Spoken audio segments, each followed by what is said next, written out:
welcome to the Life in Journal podcast. My name is Nick. And I think I'm Ian. Oh, and I think I just broke my my mic stand again. Good job. Sure, I can fix that. So if I just disappear, it's because the mic fell off. Well, we can only hope. Well, is it why? Because no one wants to listen to me? Is that what you're trying to say, Ian? Well, I'm sure there's people out there who want to listen to you. Do they? I don't count myself among you them. don't, I don't know who those people might be, but I'm sure there might be people out there. Like I said, I can't count myself among them, so it's difficult. Jackass. It's difficult for me to empathize. Jackass. Whatever. Is that your answer for everything? Whatever. No. No. So Sometimes I say no. No. So we've done a couple of music episodes. Well, I guess we've done a whole shitload of music Right, episodes. but where we focus on like one artist in Yeah. their career or group, whatever. Because I know, let's see. So we kind of started out. The whole first time we did it was it was supposed to be the Jethro Tull episode, The Proto-Tull episode, I call it. and then Ian got all like huffy because he thought I talked too much about the album cover of Aqualung. So then we did the music of Pink Floyd, and then For the record, let me just clear the record up. I didn't say anything about it until we did the Pink Floyd episode, and that was more in line with what I had anticipated to do. Bullshit. You like as soon as we get done recording that episode, you're like, I don't know why we spent so much time talking about that. Well, we didn't really get why we spent so much time talking about it. We didn't get to talk about anything else. Nah. Did I sound like that? Yes. Okay. Then I don't know why people want to listen to me. Nah, my name's Ian. Nah. I think it is anyway. Whatever. So let's see. So we did the half-assed Jethro Tull episode. Yes. Then we did Pink Floyd, Which was a good episode. and then we went back and did The good Jethro Tull Jethro episode. Tull episode, and then we did the music Blink-182, Mm-hmm. and now we're gonna do Alice Cooper. the music of Alice Cooper. Alice Cooper. I said Alice Cooper. It sounded like you said it really fast. I just said it fast. Yeah, it sounded like you said Alice Cooper. Ass and titties. Ass and titties. By the way, my parents both said they've listened off and on the podcast, and they said that we curse too much. So now I'm talking about ass and titties, and my parents listen to that. Well, you know. It is what it is. Nick, I shouldn't say we curse too much in real life. They should expect us to curse too much. We curse too much. Ian curses too much. I do, but that's how I talk. But it's funny because you don't talk like that at work. No, It's the because I'm at opposite. work. I'm getting paid not to talk like that, basically. It's the opposite. Like Yeah. at work, Yeah. I'm the one with the potty mouth. I don't know how many times I'm standing next to Nick listening to him talk to people, and I'm like, You can't say that. human resources, where are they coming? I know they're coming. Human resources, where out thou? Where out thou? No, I don't want them to come. I just think they're probably around the corner when you're opening your mouth. Whatever. Hey. Like Trump says, it's just locker room talk. Yeah. Don't get me started on that. So there was, God, what was it? Oh, it was the whole, I don't know if you saw Gretchen Whitmer's speech before I did. I saw bits and pieces, but I DVR'd it because I worked all week. So her little speech was good, Okay. for what she said up there. But like the most memorable thing was what happened before her speech. So if you were watching on TV, you didn't see it. But I guess if you were watching on the live stream, she said, "It's Shark Week," and then she stopped and said, "It's Shark Week," and then she mouthed "motherfuckers." Wow. And she's done it before, but anyway, it was hilarious to see the Republicans. I saw someone posted something about Shark Week and her. I obviously didn't catch that. So apparently it was all over social media. I was laughing my ass off because you had Republicans like clutching their pearls on social media about it. Like it was absolutely hilarious. And I'm like, hold on one second. The president you support was talking about grabbing people by the pussy, but you can't. God forbid she said it's Shark Week, motherfuckers. Right. Haven't you ever seen a Samuel L. Jackson movie? Apparently not. That isn't a superhero movie, I should point out. That's. Although he did say it, but it cut. I forgot what movie it was. Oh, I think it was Captain Marvel. Really? I think so. Something like it's maybe right at the end of it's at the end of a scene for sure, but I don't know if it's the last scene of the movie. Mm-hmm. But he's like, and it just cuts. Oh, really? I can't remember which one it is. I mean, there's 22 of them to count from. So yeah. I did start kind of rewatching them, not in complete order, but like the last bit of Phase 2 into Phase. Well, I watched Age of Ultron, so that was Phase 2. Yeah. But kind of Age of Ultron on, and I stopped at Doctor Strange. I haven't gone farther yet. Yeah. Mandy and I started watching because Mandy hadn't seen a whole lot of the movies. Right. So we started watching them not too long. Well, I shouldn't say not too long. It was a year ago. Right. Because it was like there was that summer leading into when I started nursing school. I was like, we're going to watch something. We need to watch it now. Yeah. 'Cause come September, I'm not going to be able to do shit really. Yeah. But yeah, so I think we made it through into Phase 3, and then we kind of ran out of time. But that's Mandy's seen most of them, but she's seen the last couple ones in the theater and stuff like that too. So I was going to say real quick before we started recording, there was this like really big boom. So Ian was outside like sucking on his pacifier or whatever, his little vape pen out there. It's not pen, but okay. Whatever it is. So I'm downstairs in the basement kind of setting things up, and there's this like gigantic boom, and my house freaking shook, right? So I'm tearing ass upstairs, and Ian's sitting on the porch and apparently didn't even feel anything. I didn't feel it, but I heard your garage door shake. And like I said, I thought someone was just going in and out of the garage. Yeah. So We've got this like big rock quarry to the north of us. And I was like, so Mandy was like, oh, it's probably just that. Well, she just messaged me and said that people in Belleville, Livonia, and Tecumseh all felt it also, which are like 30 miles away from us. So it had to be some kind of earthquake or something. I didn't feel the ground shake. The door on your garage shook. Well, I'm underground and it fucking shook. I guess. So that's why it made sense that it was the rock quarry. Right. You know, because if they were blasting something or whatever, it would happen. But yeah, it was definitely a big boom and shake. Huh. But yeah, apparently they felt it all the way as far as Livonia's got to be that's at least 30 miles. Oh, well, it's probably close to 20, 25 miles just to Belleville. Yeah, probably. So Livonia is another 10, 15 miles. Yeah, so 30, 35 miles probably. Yeah. So yeah, it's a big boom. Well, I hope everything's all right. Yeah, really. We'll find out about it later, I'm sure. If no one listens to the podcast, then everyone's dead. Is that what it is? But we're recording the podcast, so we're not dead yet. We're not dead yet. Yeah. So Well, really, if it was something like catastrophic, like it's going to kill everybody, I think we probably would be. oh, so you're like the big mushroom cloud that's rising from Ann Arbor right now? Oh, if it was in Ann Arbor, I know we'd be vaporized. We would have already been vaporized. Yeah. Besides, who's going to bomb Ann Arbor first? I know. If you're gonna bomb anything, it'd probably be. They're going to hit the big major cities. Oh first. yeah, no, I'm talking about in Michigan though. Maybe we shouldn't talk about this. Maybe I'll get a call from the FBI talking about. We're not bombing anybody. But I would think like if you're going to strike somewhere, I would probably think that they would strike in Michigan. It would be probably Monroe first. Because of the power plants. Because of the power plants there, and you can infect the water supply and everything else in the lakes, and its proximity to Detroit and Canada, Perhaps. and northern Ohio. So I mean, And Detroit's not a very strategic target anymore, really. The city itself. no, but there's still a lot of people that live down that way. Yeah, it would affect the outskirts more than anything. But I mean, if you bombed Ann Arbor, I mean, you're just going to get rid of like all the kale lovers and the dirty hippies.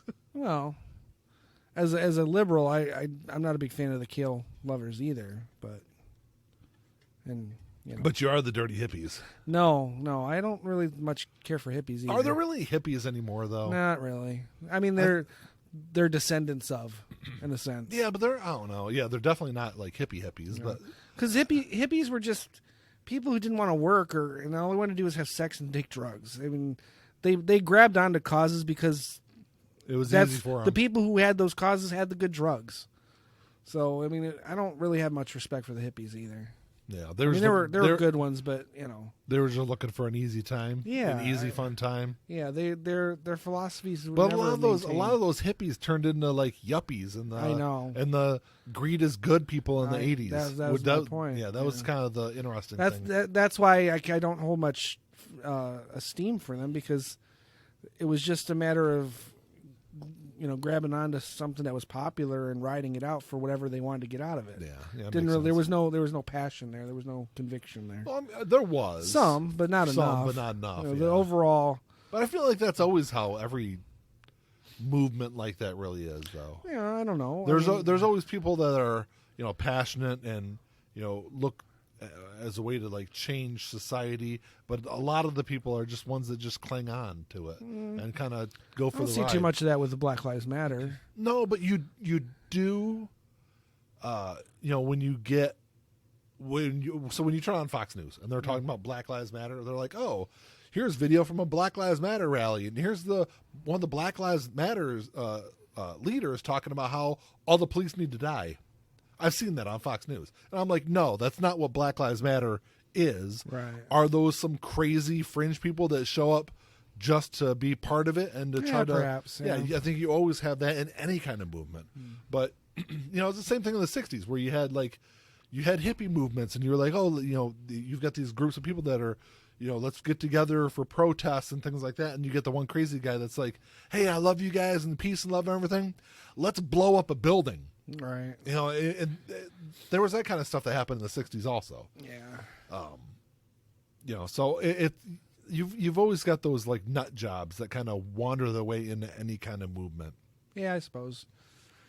But like I said, I've never had much respect for the overall hippie movement. 'Cause No, I just like I said, it just wasn't true to itself. Like I said, most people just wanted to take drugs and have sex. Oh, you yeah, know, yeah. and not and just not work. Cause, I think a lot of it was also people not wanting to go to Vietnam also. and a lot of that too. Sure. Yeah. Yeah. So it was convenient for them. Mm-hmm. Not that I disagree with that statement or that stance necessarily. But No, I mean it's not my place because I've never been called in that position. So yeah. I can't judge somebody for not wanting to go or choosing to, Say they had bone spurs. Well, see, that's a different story because he's now responsible for sending people to die when he wasn't willing to even put himself in any risk at all. But you know what though? That's not him though. That's every wealthy off family in the history of the country, really. True. Since the revolution, really. Right. But if you think about it, he got even though he didn't see action, he still served Bush Jr. Yeah. Clinton didn't. Clinton was in college. Right. So I mean, and Bush Sr. his family was rich and he still fought. yeah. Actually, Clinton was he was in college. he was his in college deferment. Yeah. Yeah, so but that's the thing though, we have in the late 60s, early 70s, the wealthier families, of course, their children didn't go die in Vietnam because they were able to afford to go to college and things like that, or they were encouraged to go to college, or they had access to college. And even if you go back even farther, like with kings and queens, it wasn't the next in line of the throne who went and fight. It was the kids below them who went to fight. So because they were expendable. Yeah, you had to protect the bloodline. Right. Yeah. So, but I mean, really, the Revolutionary War was probably the last time that, like, real people, like everybody, yeah. And that's because then there wasn't. I mean, there was rich, but they all were fighting for the same cause. Yes, it was. We didn't have an army to send. Yeah, it was the wealthy were the ones that really helped push the revolution. Right. They were the ones that were able to have a loud enough voice to sway public opinion and rally people and things like that. Yeah.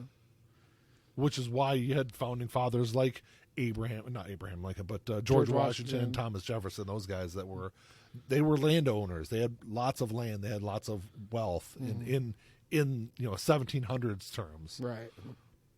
But I don't know how the hell we got on that from. I was just going to ask how does this all connect to Alice Cooper? It doesn't. So now Ian's going to give me a hard time after this show because I went off the rails for 15 minutes. No, because we're just starting. I'm going to keep us on track once we get started. All right, let's talk about whatever you want before that. Let's get started. Then you want to get into how the Alice Cooper band was formed? Sure.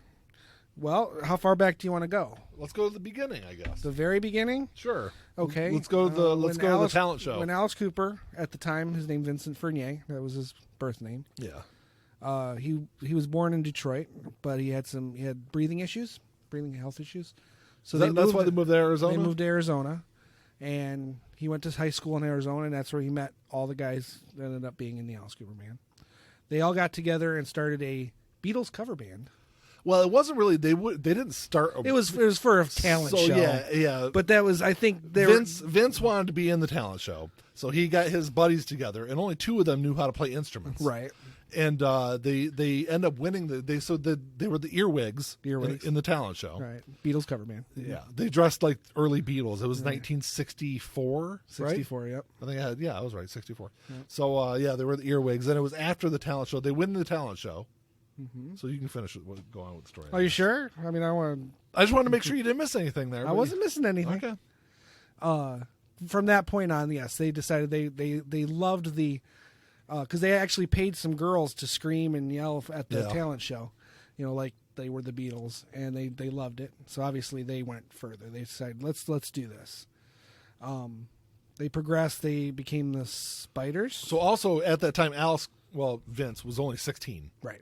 When they did the talent show. He was 16. Yeah. They became the Spiders. Yep. And then the Nazz. Well, there was some time in between there, though. Yeah. There was. But it's not really relevant to what comes first. I know. Well, it is kind of. So they were the Spiders, and they're playing for a couple of years in Arizona. Mm-hmm. And at the time, they're also doing some shows out in L.A. So they're traveling back and forth between Arizona and L.A. So they finally move out to L.A. in 67.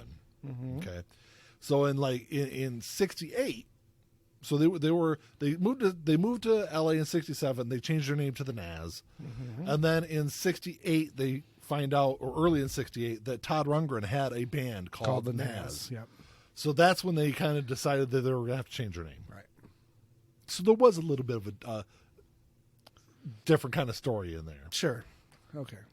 So now we cut to, they come up with the name Alice Cooper, because there's a lot of rumors out there about Ouija boards and bullshit like that. No, that's real. But we'll kind of go through it though. So as the legend goes. Do you need me here at all? No, okay, but go ahead. I'm filling in the hole for you, even though you were going to go there. But this is kind of interesting, and this is kind of stuff that maybe some people don't necessarily know about Alice Cooper. So the way the legend goes is they were all sitting around one night playing with a Ouija board. Mm-hmm. And they were contacted through the Ouija board by a 17th century witch named Alice Cooper. Yeah. Years and years later, Alice Cooper said in an interview it was complete bullshit. Yeah, it was complete bullshit. And it was a gimmick. So the early band, when they were looking for a name, Alice or Vince was like, well, we need a gimmick. We need some kind of gimmick to make ourselves stand out. Mm-hmm. So that was the gimmick they came up with. Right. I've got a band full of guys called Alice Cooper, basically.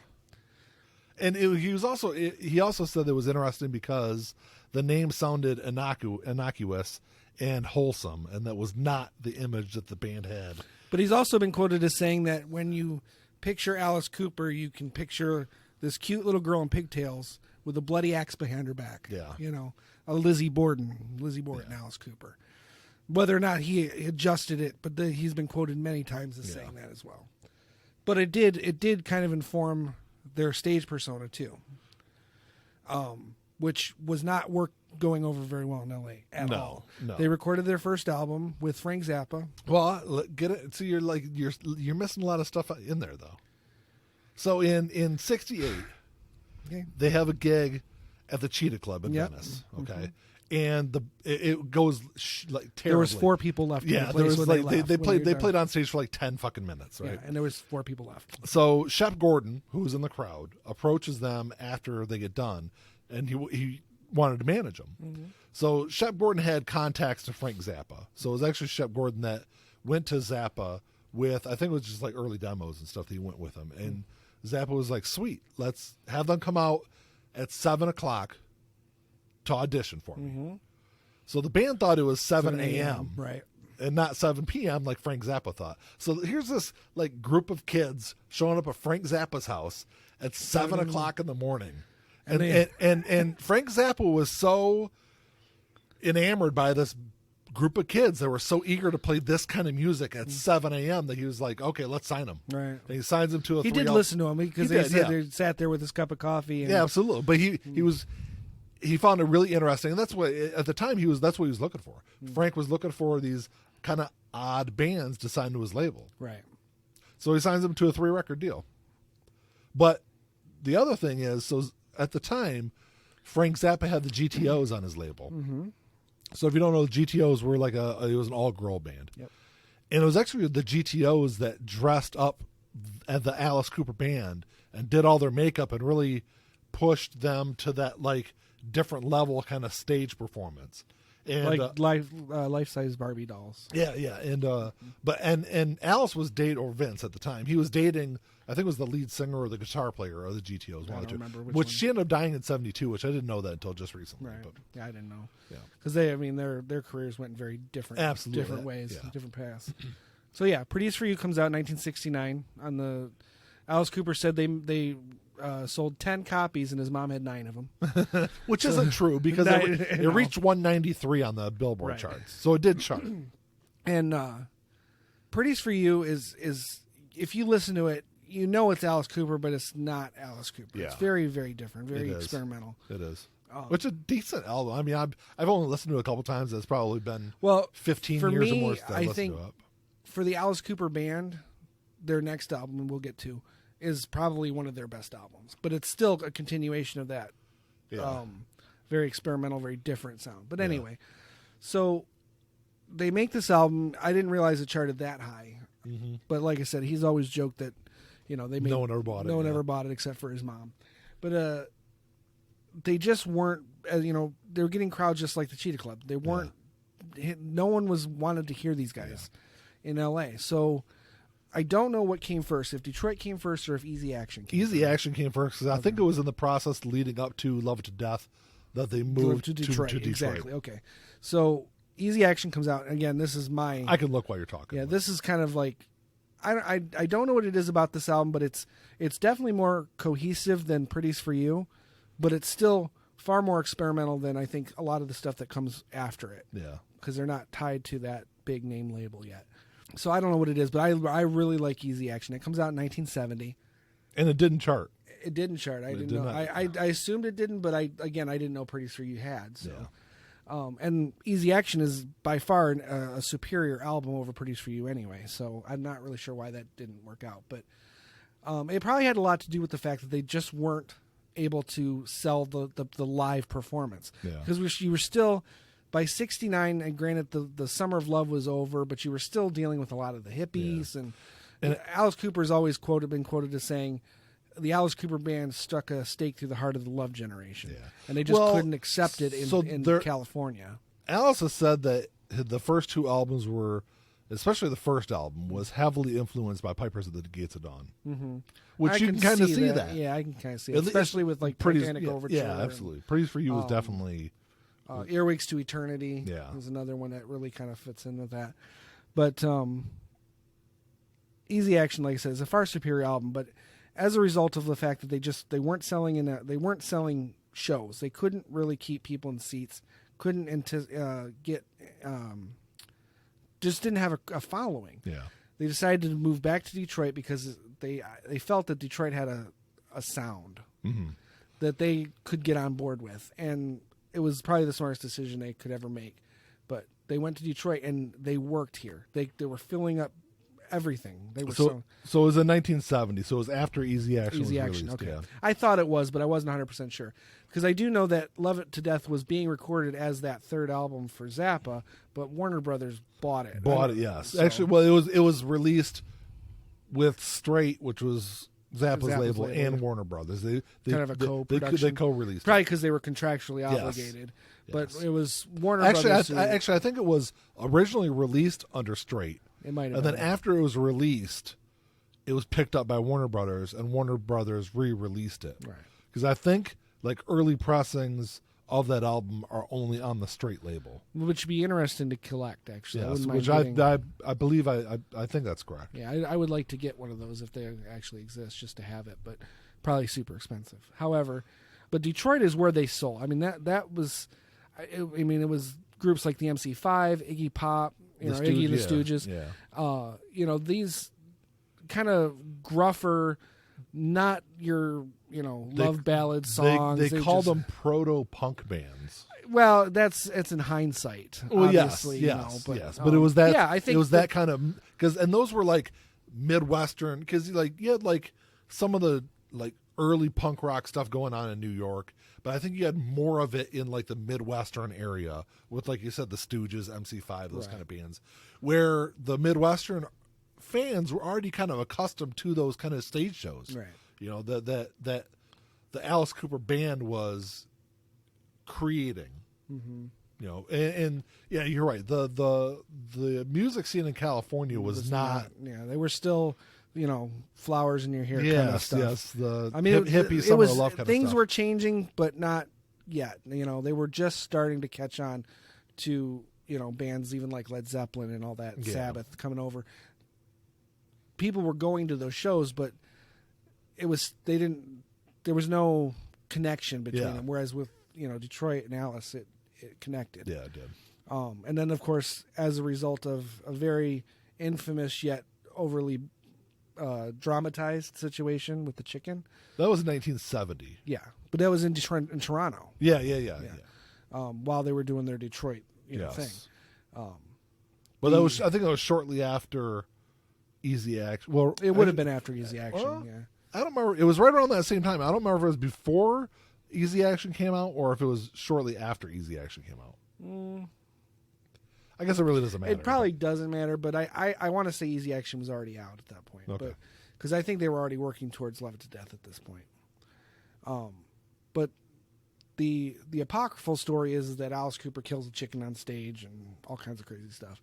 It was in the papers that a chicken was mutilated on stage, and Yeah.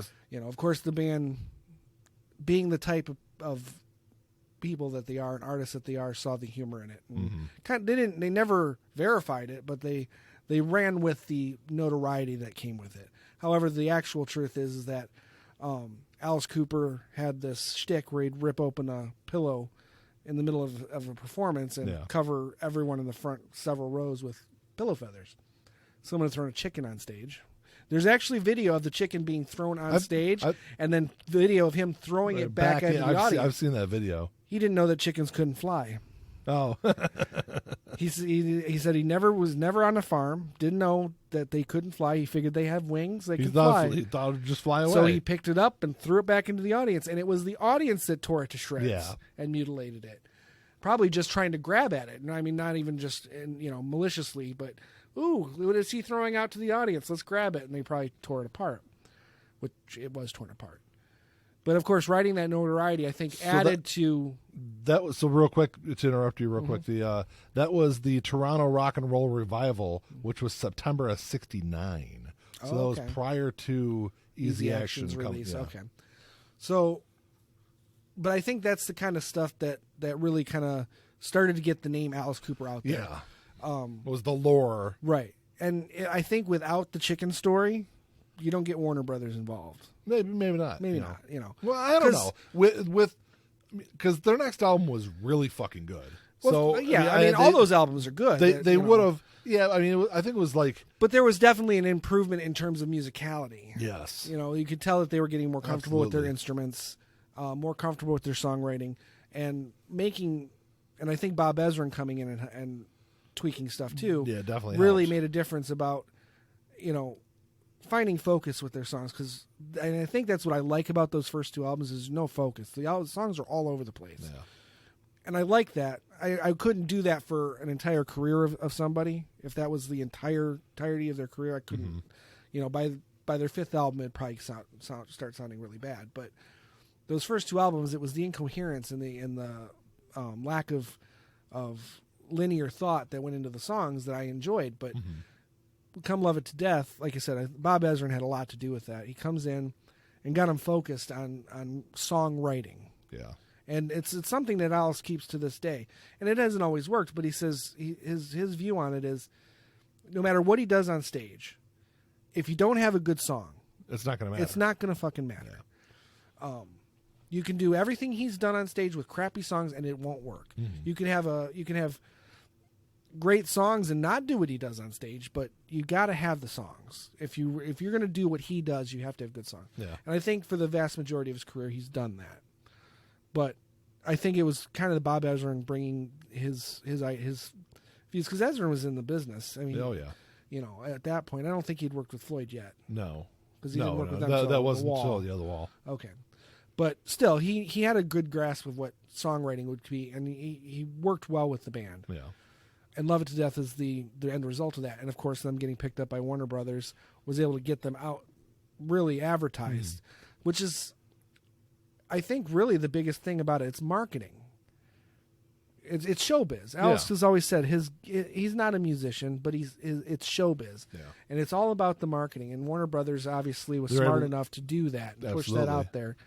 And Love It to Death skyrocketed that into the stratosphere. Because it's the band's first platinum album. It reaches 35 in the U.S., which is surprising because it's a great fucking album. I would have thought it would have charted higher than that, but 35 was the highest it reached. They had a lot of competition back then too, or maybe not enough competition. In March of '71, I mean, well, but see, those albums would stay in the charts forever too. So it wouldn't have just been an album had to come out. You didn't have the internet. You didn't. All you had was rock music and word of mouth, magazines and radio, and radio. And radio was even in its infancy too. FM radio was just barely catching on. Yeah, what, 3 years old basically? Barely, yeah. Where you had mainstream radio stations pumping out rock music.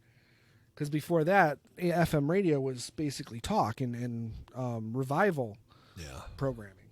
Yeah, excuse me. I mean, Pink Floyd was one of the first bands to really take advantage of FM radio because the AM radio had time constraints and things like that bands like Pink Floyd, those like progressive bands, they didn't like. They didn't like to be restricted. Right. That's why if you look at a lot of music prior to '67, those songs are 3.5 minutes long, all of them, because that's all they would play on the radio. Well, that's all would fit on a 45. Yeah, too. You know, so they're not looking to play a 6-minute song. Right. It was all about pumping out pumping these things out and advertising them. Yeah. And pirate radio, it was if you never seen that movie Pirate Radio, you should. It's a really good movie.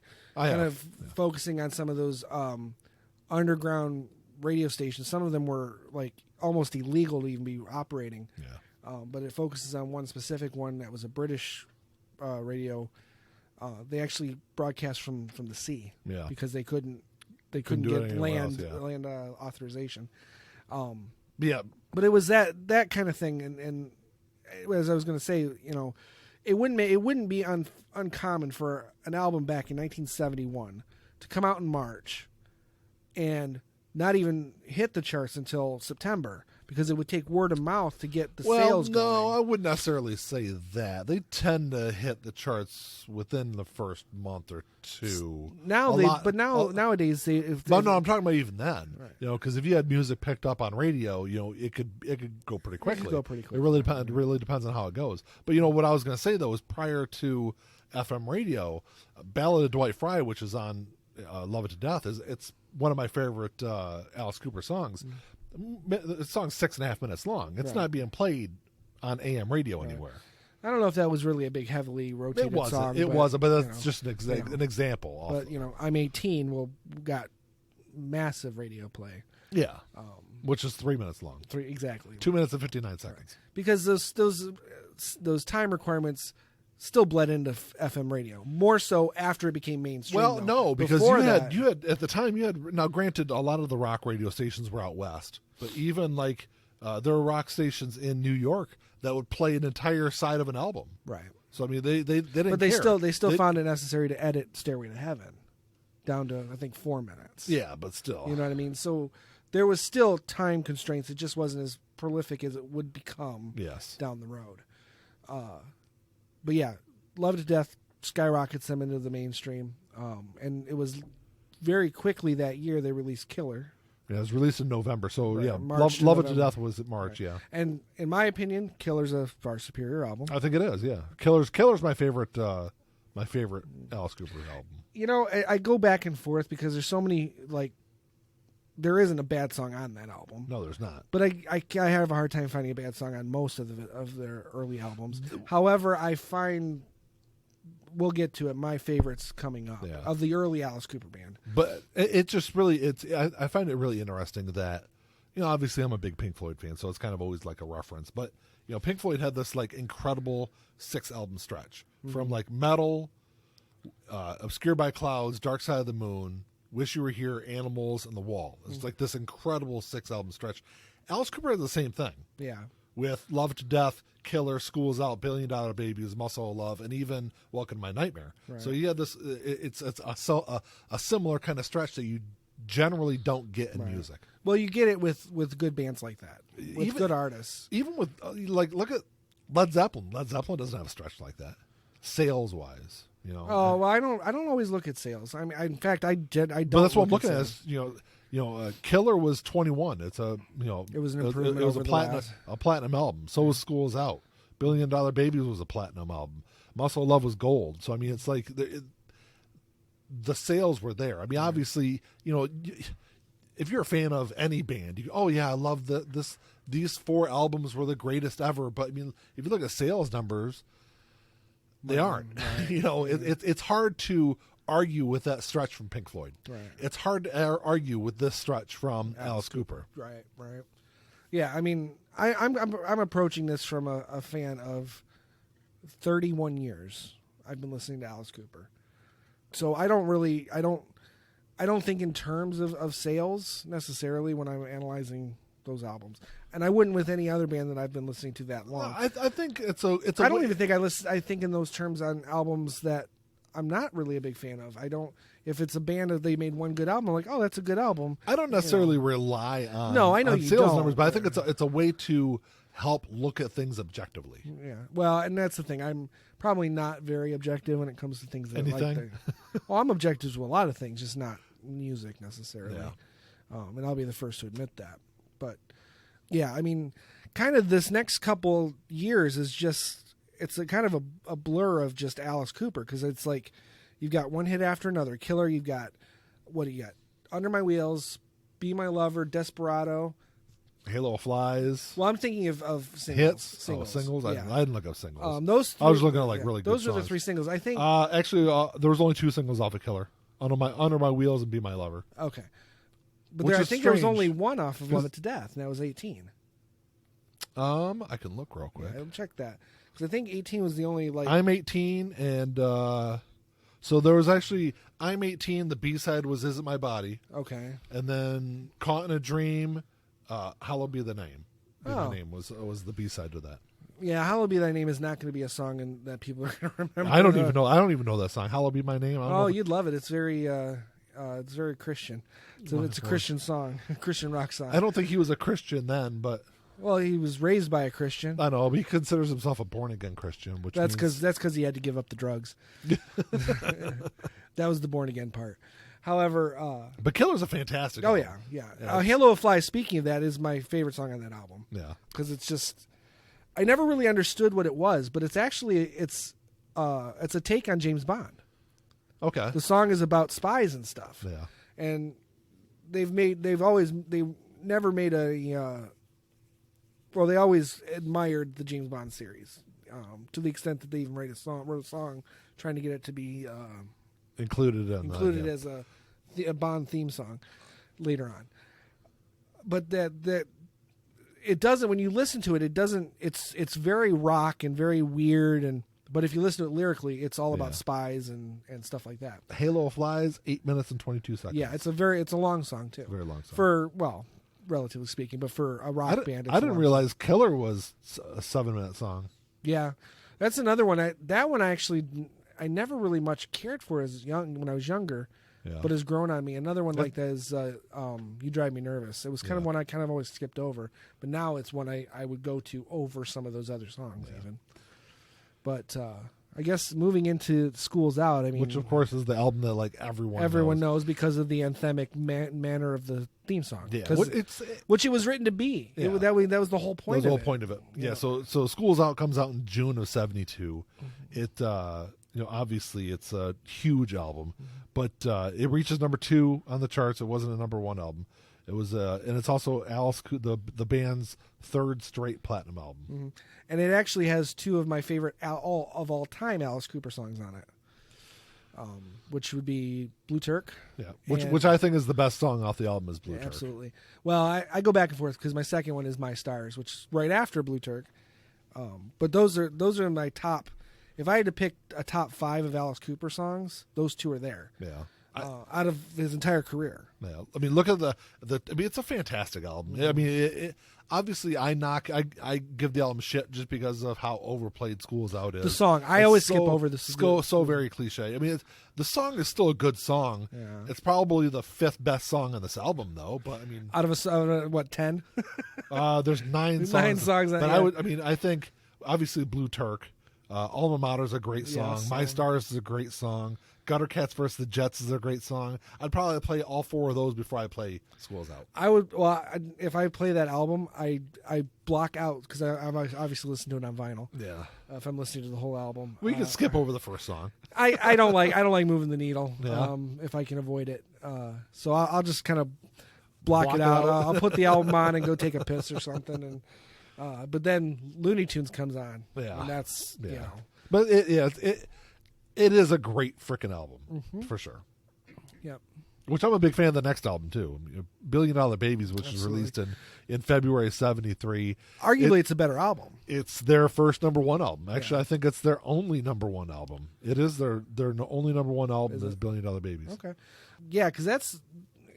I think there's even a lot of experimentation going on with that album. Quite honestly, Unfinished Sweet is kind of the humor's there. Yeah. Because Unfinished Suite, it's when you say suite, when you're talking about music, it's a suite, a musical suite. But it's referring to basically rotting your teeth out on Halloween candy. That's what the whole song's about. And then Raped and Freezing, you know, turning. It would be a touchy subject today to talk about, but it's not about a woman raped. It's about a man being raped, Yeah. you know, by a woman. Which, you know, for the time, I still find the humor in it because it does happen.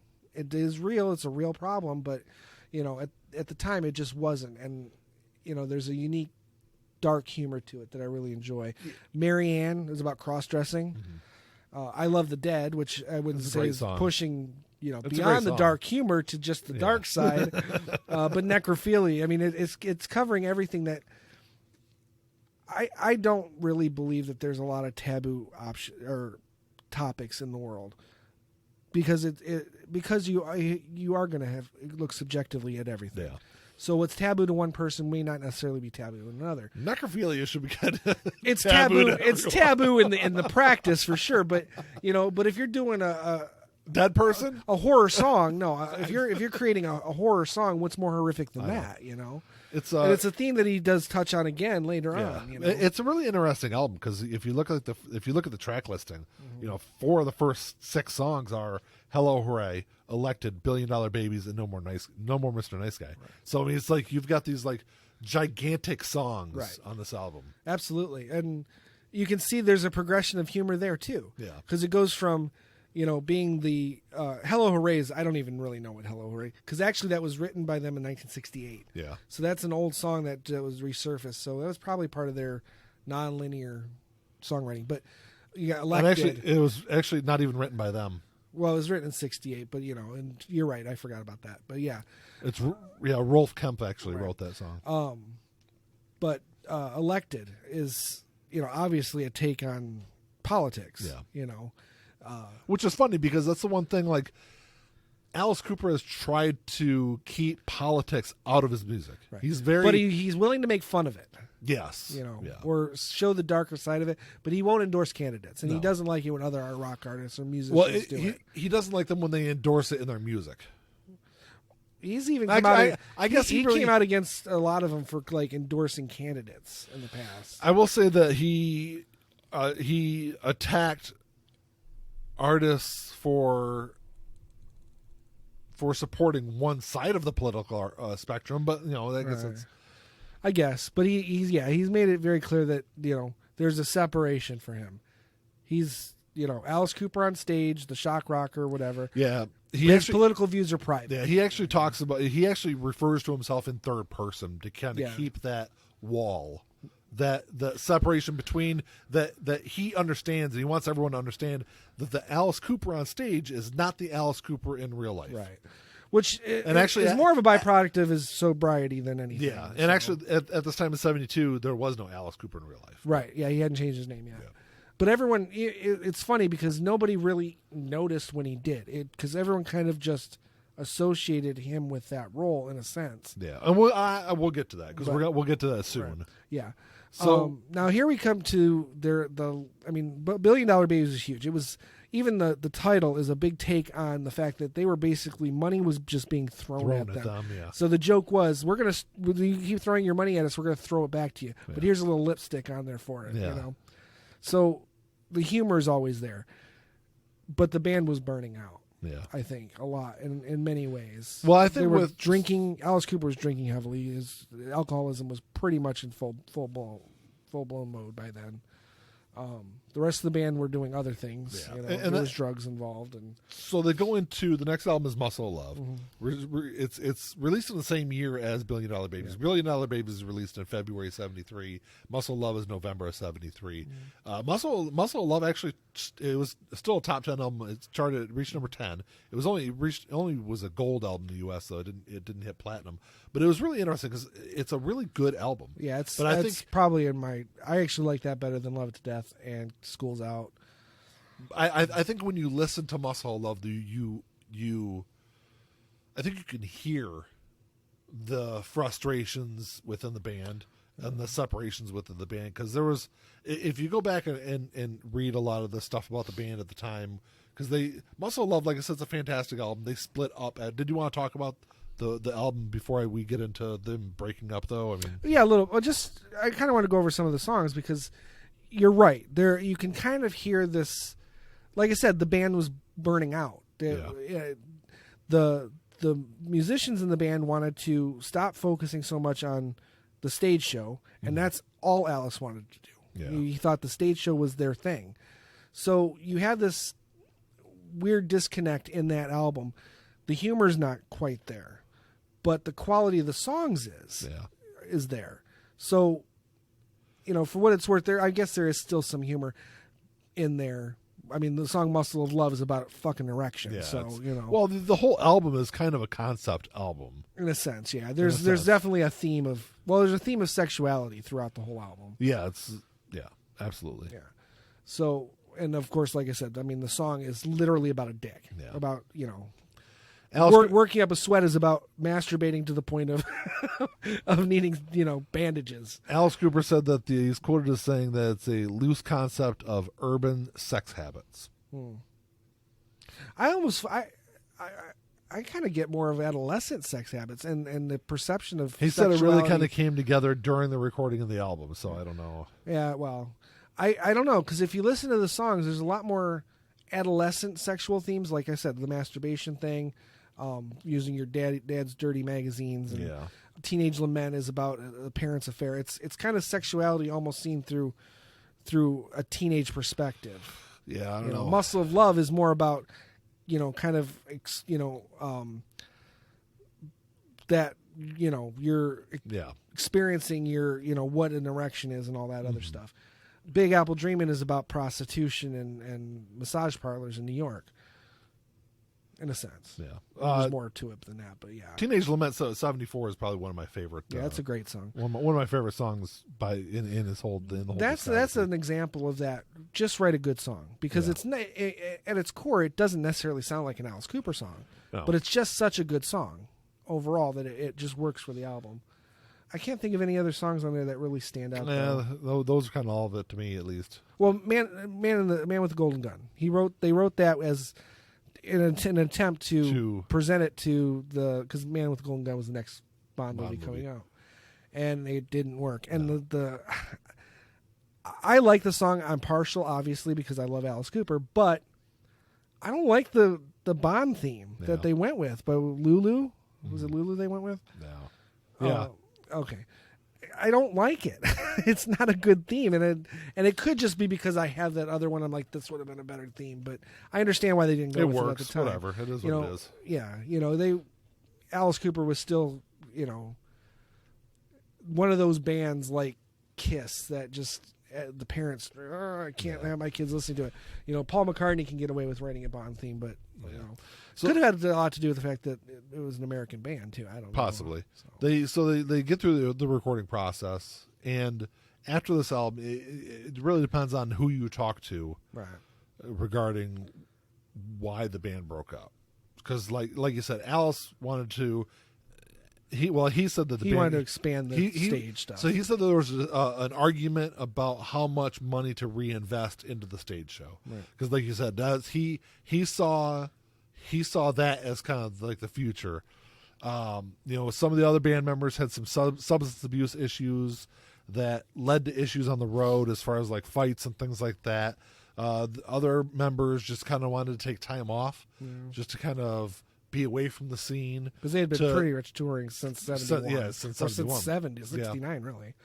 But they wanted to kind of work on some of these. They had like solo projects that they were interested in kind of pursuing. So it seemed like each individual member had their own reason right. why to kind of break up. But it was made public in 75, and was it at that time that, or just prior to that, when Vince changed his name to? He changed his name either late 73 or early 74. Okay, it had been 74. 74, okay. But he did it before the band officially broke up. But he did it preemptively as a result, because I think he saw what was coming. Yeah. So because the Alice Cooper Band, played their last show in Rio de Janeiro on April 8th, 1974. Okay. So it was around that time that he would have done that it. he changed it. And for better or worse, I think musically, just from pure musical standpoint, not song quality or anything like that, but just musical standpoint, I think some of the best work was done with the Alice Cooper Band. I would wholeheartedly agree. There was strong. Even though there are he has some great solo albums. I think he's got a lot of great solo albums, but I think like the overall body of work was better with the band than his. Like I said, musically, thematically, because again now he's doing his own thing. He's writing for the theater. Yes. He's writing for music for the show. So as a result of that, I would say a lot of those songs translate very well on stage as a result. Yeah. Whereas some of those older songs don't. Yeah. But for better or worse, it's what we get. And, they're still friends to this day. Oh, yeah. I mean, they were all, high school. We grew up together. They never did play again, though. They've played again several times since then. No, they haven't. They played at the Rock and Roll Hall of Fame. No, because the one guy died in 1997. Well, the rest of the band. Yeah, that's what I'm saying, though. The band, the full band never played together. The full living band has played together. They've Several actually times, played yes. on several of his solo albums. Yes. So, but what I'm saying, though, is the original band never played minus fully. one, if you have to be. It's still, that's like saying Pink Floyd, but without Richard Wright, it's not fully Pink Floyd. So it's the same thing. Yeah, well, I would argue that the Alice Cooper Band isn't diminished that much as a band if they're playing together now, minus the one player, when you got a band of 5. Yeah. Opposed to a band of 4 or 3. Mm-hmm. So, yeah, you see my point. But, yeah, you're right. The whole, the 5, the quintet never played again. Yes. So, which, the quintet tried to start their own little band called $1 Billion Babies, but I don't know if that ever went anywhere. They released one album. Because I've never been able to find it anywhere. Oh, yeah. I think I've seen it. Have you? I'm pretty sure I have. I've never been able to find it. So Yeah. I would love to actually hear it. But, for what it's worth, they all went their separate ways. And we get the Alice Cooper that most people would probably remember. Especially with Welcome to My Nightmare, which comes out in March of 75. Yeah. It's his first solo album. It actually does really well commercially. It's hits number 5 on the charts. It's another platinum album for Alice Cooper, and I think this is kind of getting into the period that people today know Alice Cooper as. Just because it was full blown. He went all out. He did an hour-long TV special, which was basically like what we consider music videos from the 80s. A series of music videos with little mini pieces in the middle, acted out with Vincent Price, and he's basically acting out the songs while they're playing. Then it was the first time that I think it was released theatrically. I could be wrong on this, but it was the first. He filmed the tour or a show from the tour, and that was released eventually on home video. I don't know, like I said, I don't know if that was released in theaters or not at the time. I don't think it was. But it was Welcome to My Nightmare Live. I had it on VHS. Yeah, I remember watching it at your house. Yeah. At least I'm pretty sure I watched it over there. Oh, I'm sure you did, because I had a few of Alice's VHSs. 3? Yeah, I had 3 of them. That one being one of them. So there was a lot of promotion for that. There was that TV special alone was enough to kind of push things forward. Overall, I would say it's a great album, but there's a few songs on there I just don't like.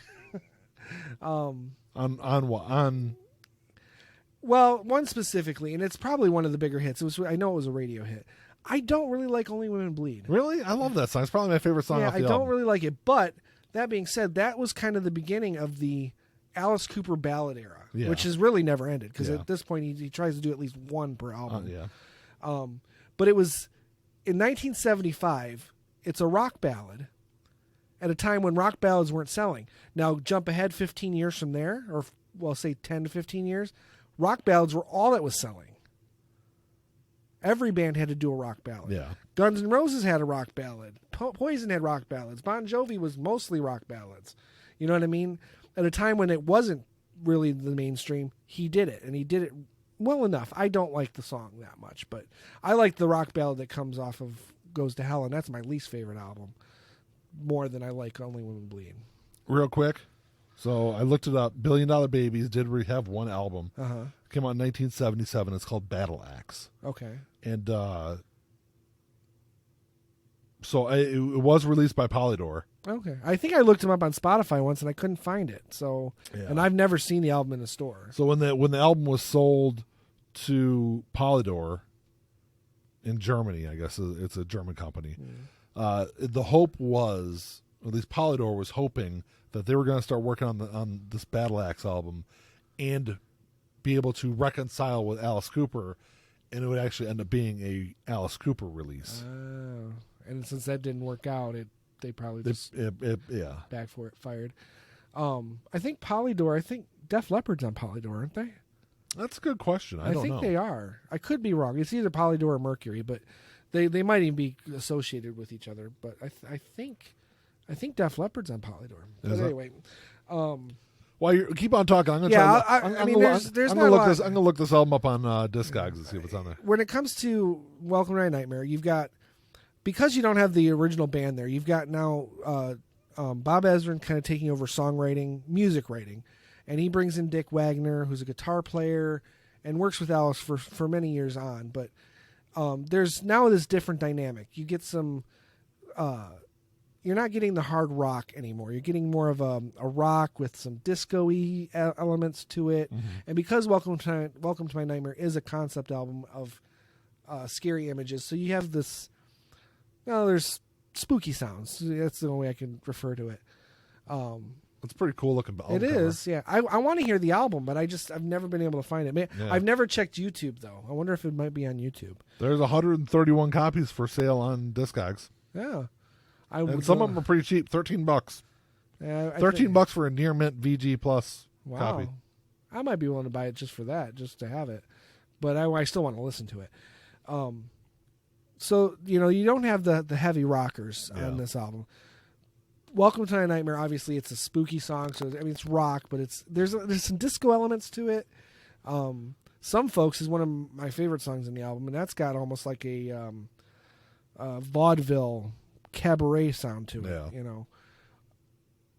But when you get into like the darker stuff, song like Steven, which I love, Steven's a great song. I don't really. I've always kind of just accepted the concept as is, but I don't really know what the actual dynamics of the story are. It's Steven is the main character. It's about his nightmares, and each song is a nightmare within the concept of the nightmare that he's having. But I've never really understood who the character is, and because it's been and intentionally so, it's always kind of there's been a vagueness to it. Yeah.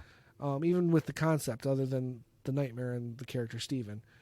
So I don't know. It's a character he's gone back to on numerous occasions, Yeah. and even some of those don't reconcile necessarily with each other. But I don't know if there's really much more to be said about Welcome to My Nightmare. The next album, I guess we should point out, Welcome to My Nightmare was released on Atlantic Records. He was a guest artist for Atlantic Yes. Records from Warner Brothers, Yes. because he was It still. was just that one It was album. just too. that one album. And so Alice Cooper Goes to Hell comes out in June of '76, and that's back on Warner Brothers. yeah. So it's a little over a year, or right around a year later. Yeah, he's back on Warner Brothers, and he stays on Warner Brothers until 86.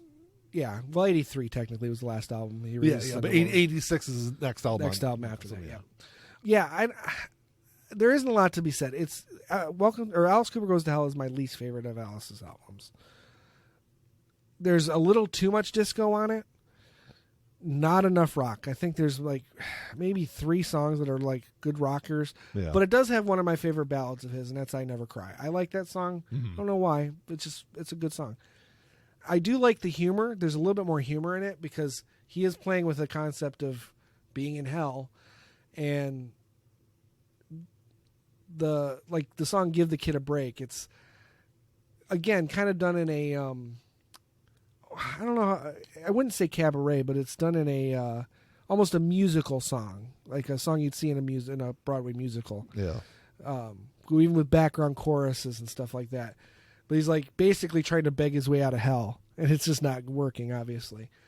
So there's definitely some humor in there, but I think the album's kind of lacking overall. I mean, And I think overall people like it.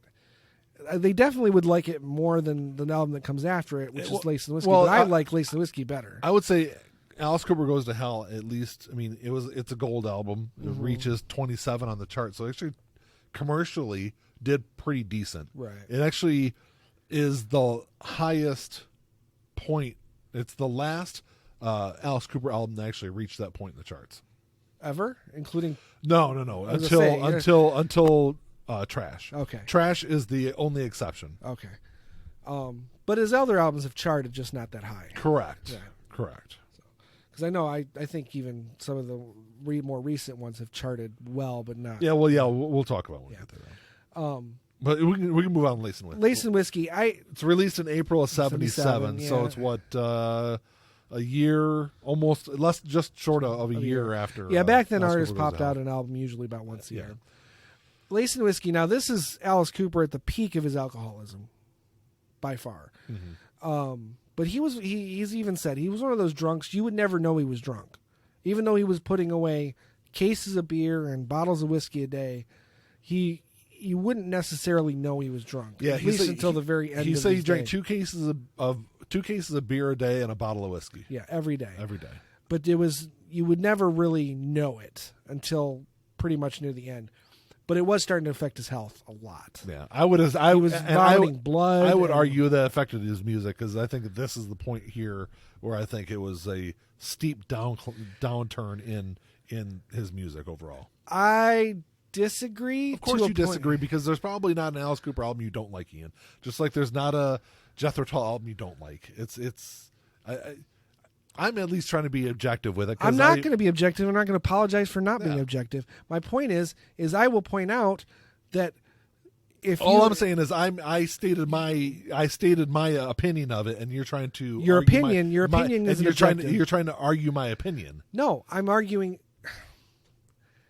You say it's his decline. I say it's not. Let's discuss. That's the point of a podcast. I will say that it still did pretty decent, at least on the chart wise. It reached 42 on the chart, so it wasn't a complete disaster like some of his other albums. But Well, I don't. If I'm not going to be objective, I'm not sure if there's anything else I have to offer.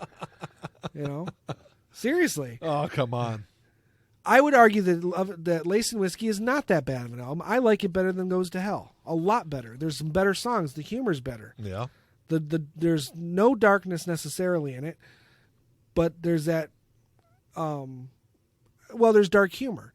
King of the Silver Screen is a perfect example of Alice's humor. Again, there's cross-dressing involved, not necessarily politically correct today, but overall the song's really good. how's cross-dressing not politically correct today? Well, it's because it's the context. I in would which say it's used. I would say Cross-dressing is maybe It's the way more politically incorrect in 1977 than it is today, but well, it's I guess it's the way it's used, I suppose. Okay. Because you have to look at the perception of things.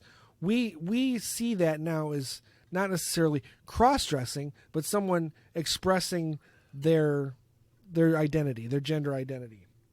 Whereas back then, it was cross-dressing. And that's all I'm saying. That's just what I was saying is you're actually making my point is I feel it's more acceptable today than what it was then. Well, I'm saying the way it was presented is not politically correct. A way to describe it is not politically correct.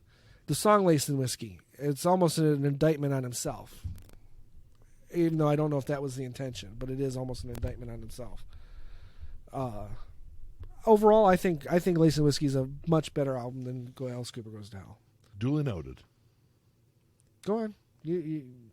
Oh, I was gonna say I was gonna move on to the next album. Go ahead. Yeah, you're gonna be more objective, so you can continue on. Of course, I'm gonna be more objective. From the Inside comes out in November of '78, and so this was after. This is after he goes through rehab. Well, he committed himself to an asylum.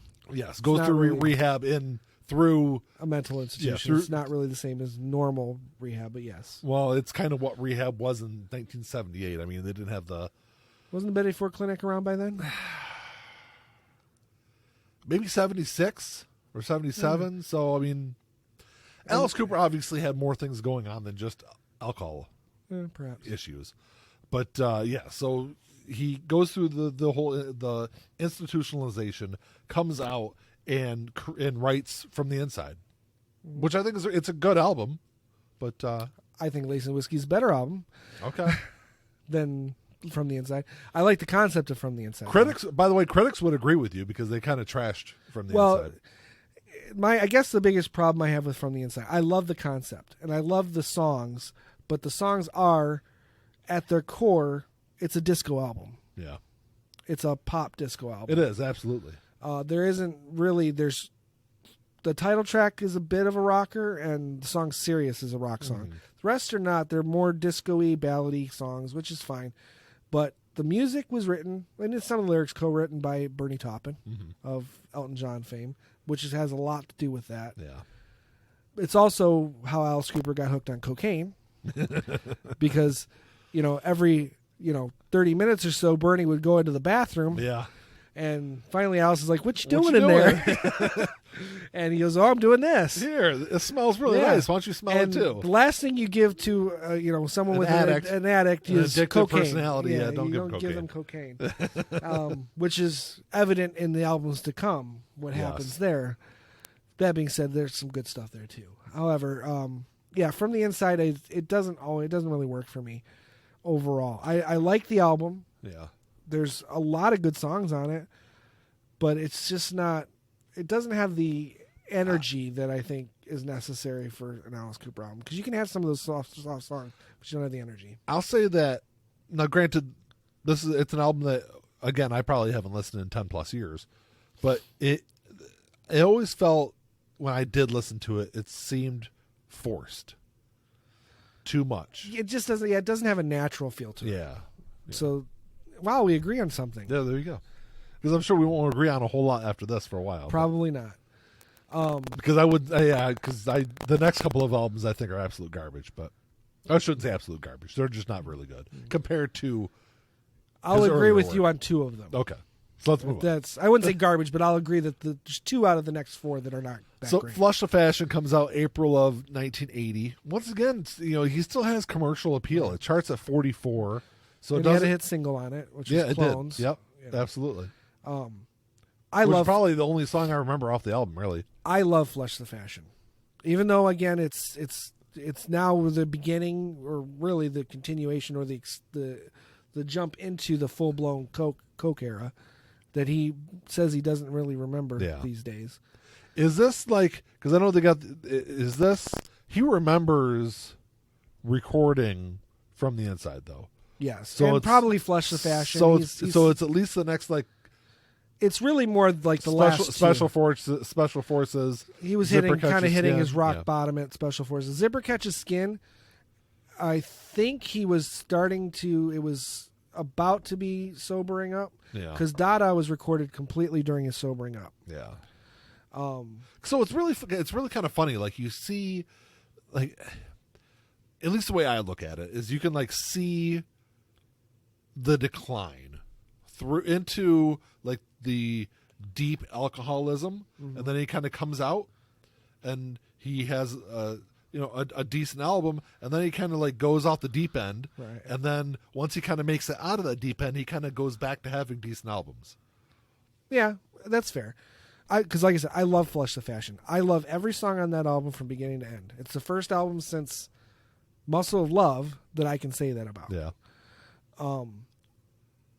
Because the humor is there, the energy is there, and the energy probably is coke-induced, I'm assuming. But the Alice Cooper energy and Alice Cooper humor is there in full force on Flush the Fashion. Not so much in Special Forces. So Special Forces comes out in September of '81. Yeah. It does chart at 125, so it's his lowest charting album to that point. Yeah. Now, I mean, I should point Well, out there's I some shouldn't good say songs. that. His first two albums charted worse, but yeah, Special right. Forces. It's first off, it's been a long time since I listened. Well, to this I album know. because There's one or two songs on there that you like because there was one song for sure that you and I would play and you just giggle at. I don't know if you were giggling because you liked it or just because. But the song "You Look Good in Rags." I don't know why you like that song. I mean, it's a good song. It's a good song. I like "Vicious Rumors" is a good one on there.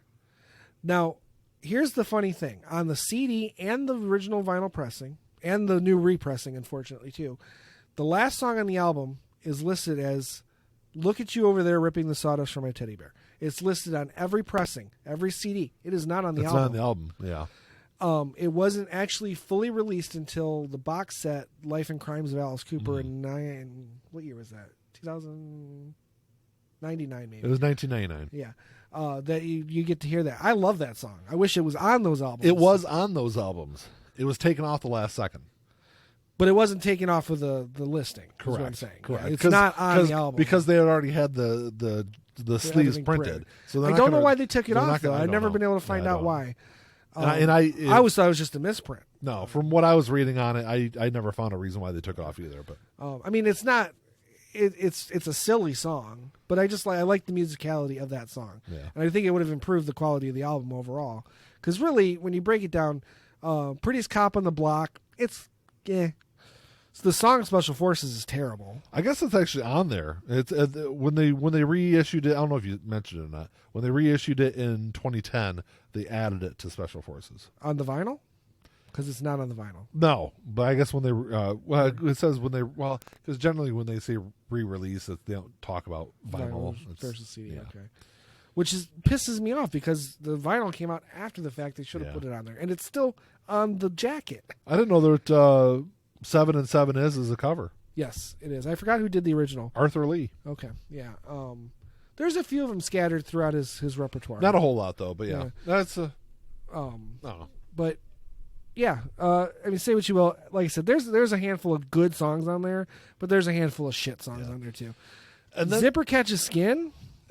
I don't. You know what, Ian? To be completely honest, I don't know if I've ever actually listened to it. I'm sure I did at your house, but honestly, you may not have. It was never an album I would put on.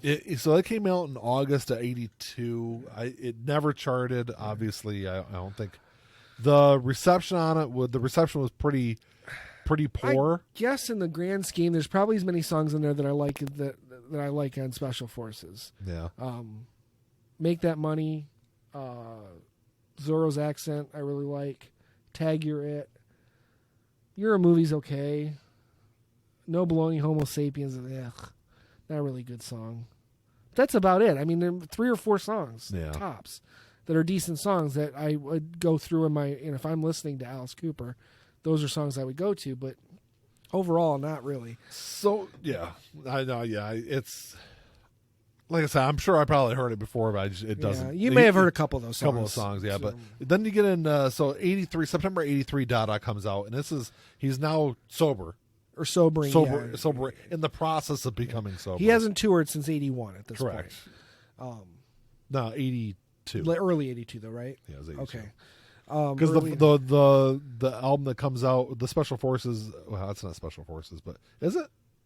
81, that's when that came out. So yeah, it was for the Special Forces tour. That live album comes out on vinyl on Record That's Store right, yeah. And that was it was 82. recorded in 82. Yeah, Yeah, it was okay. 82.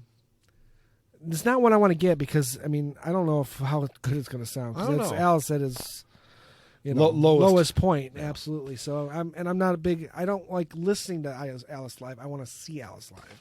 I will say that, with you saying that though, I bought the $1 Billion Babies live last year. And that's a little different. That's a though. really fucking good live album. that's a But really- I also love live albums too. You know, I do like live albums, but I'm a lot pickier about them, and I would say that has more to do with the fact that it's the original Alice Cooper band, more so than because at that point there was a balance between the show and the music, whereas later it's all show.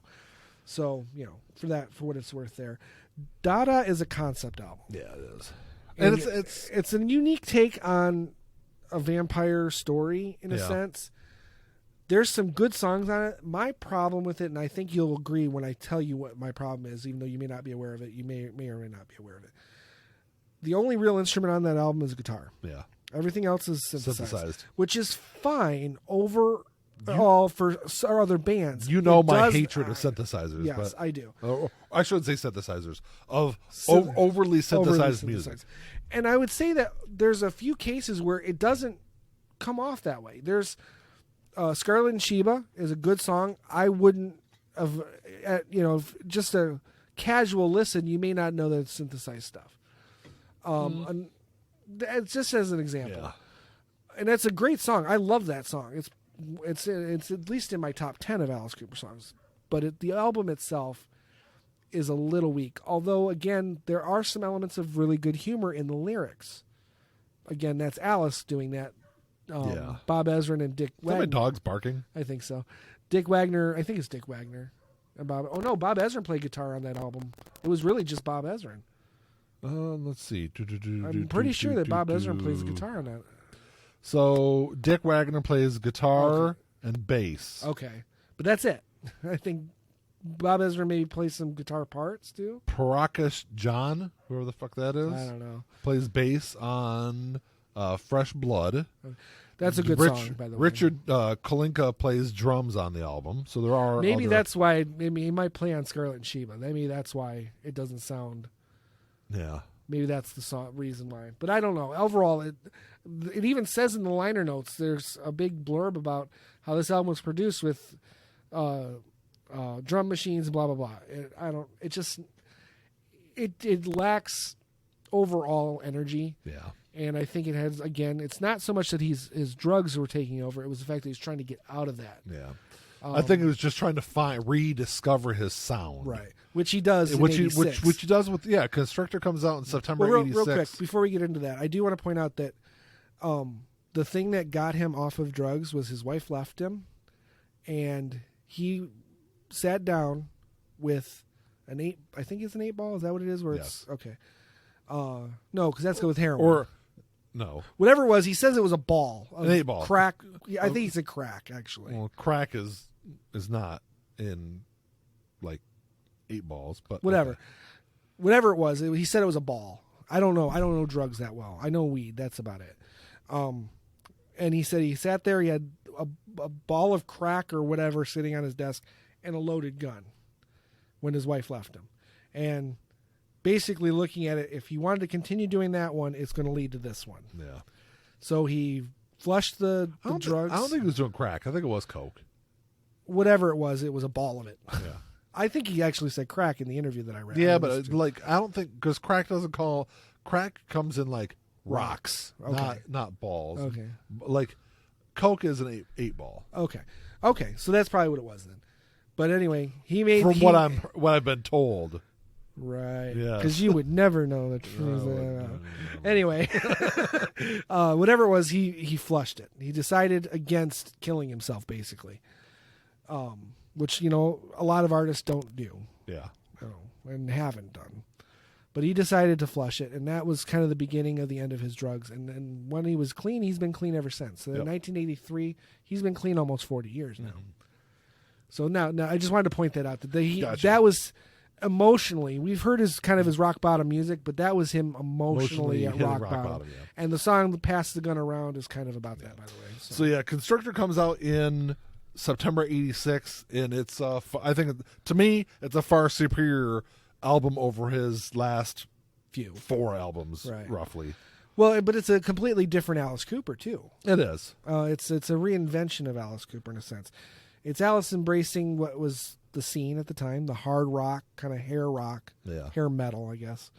But it was also Alice embracing the much more horror side of his persona, his love of horror films and things like that, which probably came from also that same year doing songs for Friday the 13th Part 6. Yep. But he had always been a lover of horror films. We should point out that in the gap between 83 and 86, when he released that album, he made a movie called Monster Dog. At least that's the American title. It was an Italian film. All of his parts are dubbed. Even his English parts are dubbed. Really? Yeah. When you hear him talking, it's not him talking. That's hilarious. And it's not a good movie. But he needed to do that. I wouldn't think so. He needed to do it for himself. I think that was one of the things that truly helped him kind of get past it, was to take himself out of the element. He had done acting before. He had a small part in Sgt. Pepper. He was in that movie called Sextet, I think it was called. Something like that. Yeah. Which I've never seen. I've seen bits and pieces of Sgt. Pepper. I never liked what I saw. And I think the critics agreed, because I don't think it got that. It's kind of known for being shitty. But so he'd done some acting before that, but that was he was a star of that movie. It's not a good movie, but for what it's worth, I wanted to point out that there was a gap. There was some stuff in the gap, but we had pointed out that he hadn't toured and been on a stage since early 1982. So it's 4 years later. 4 years later, and one of the other VHS cassettes I had, I think it was one of the first shows he did for an '86, even though it was in October. I could be wrong, but it was near the beginning of the tour. Well, yeah, because when did Constrictor come out? That came out in September, so yeah, it probably was. October. Yeah, it probably October was 31st, Halloween show at Cobo Hall, which is in our neck of the woods in Detroit. Yeah. Filmed on, and I had the VHS of it, and that's one of his best shows, in my opinion, in terms of what I had on VHS. Yeah. Because the show was fantastic, the musicians were good, it was just overall really good. And I do agree that Constrictor is a better album than a lot of those other ones put forth in the early 80s. Yeah. But again, it is a very different album. It's hair rock, and Yeah, I mean, he was just kind of going along with what I shouldn't say going along, but he was more in line of what music was at that time. And really, if you think about this, all of that hair rock, all that the harder edge side of that stuff, all was inspired by him anyway. It's in some level. To some degree, Guns N' Roses, he was a huge influence on Guns N' absolutely. Roses. Not necessarily in what they did, but who they were and what they wanted to do. Twisted Sister. I mean, it was all that influence was there. And I guess I should point out he did do guest vocals on a Twisted Sister song in '85. Yeah, I was never a Twisted Sister fan. I like Twisted Sister. They're I don't know how to describe that, but I like Twisted Sister for what it is. But anyway, yeah, Constrictor was Alice's big return. Yeah, and it's a return to the charts too. It charted at 59, so at least once again, he's commercially viable at this point, right? Where he really wasn't for the couple of albums prior to that. Right, and it's his first album not on Warner Brothers since '75. Yeah, it's on MCA. MCA Records. Yep, it was the next two or this one in the 90s. Yeah, so yeah. But I don't know. I mean, I don't know what more. I like every song on that album. It's a good album. Yeah, I think there's a harder edge to the next album that I actually kind of like a little bit more overall, but some would disagree with that too. But anyway. I liked, so Razor Fist and Yell comes out next. It comes out in September of '87. I actually like Constrictor better. I can see both sides of that, honestly, but I think I like Razor Fist and Yell a little bit better because it's darker. There's the horror elements are very ingrained in that album, more so than in Constrictor, and it's just a darker overall album. But do you know where the one hit that he had off that album was Freedom? Off of Razor Fist and Yell? Yeah. I wouldn't call it a hit, but it had some MTV play and it had some Yeah, it radio was play. the only single actually off Yeah. the album. Sure. So Trash comes out in July of '89, which is actually kind of funny because I think this was the first CD that I ever listened to, Mm-hmm. and because my brother had it, I think my brother got it for Christmas that year in '89. First Alice Cooper album I got was in '89, but it was Constrictor Yeah, was it you got it on CD that year? cassette. Oh, I didn't okay. get a CD player till '92. My first CD was Ozzy's on Ultimate Sin. Oh, okay. So Trash does really well commercially. It hits 20. It's a platinum album, so it's back to being the kind of commercial juggernaut. And really, for like '89 into '90, I mean, this album was huge. Oh yeah, I had 3 hit singles off of it. 4, I think, actually now. Yeah, 4. Off of 4. Well, yeah, 'cause Poison, Bed of Nails, House of Fire, and Only My Heart Talking were the 4 singles off the album. And actually, I think they did release Spark in the Dark as a single, but it was like a B-side or yeah, something. okay. Well, that makes sense. Because he made a music video for it. I don't remember the music video. For which song was it? Spark in the Dark. Oh, wait. No, you're right. That wasn't one of them. It was Bed of Nails. Because he released a VHS with 3 music videos on it. Yeah. Ozzy did the same thing. You're right. It was Poison, Bed of Nails, and House of Fire. But it didn't have Only My Heart Talking on it. Okay. So, but I Which knew, I don't remember that. I knew that I don't was, remember that video. Did you do a video for that one or? Yeah, because Okay. Steven Tyler does background on it, or I don't know, duet. I don't know. It's not really duet, but he's on the song. He guest But vocals. the it's a love ballad, and the girl in the video at the Gotcha. end of the video gets in a car and it drives away, and the Okay. license plate says S. Tyler. I think I do remember that. Yeah.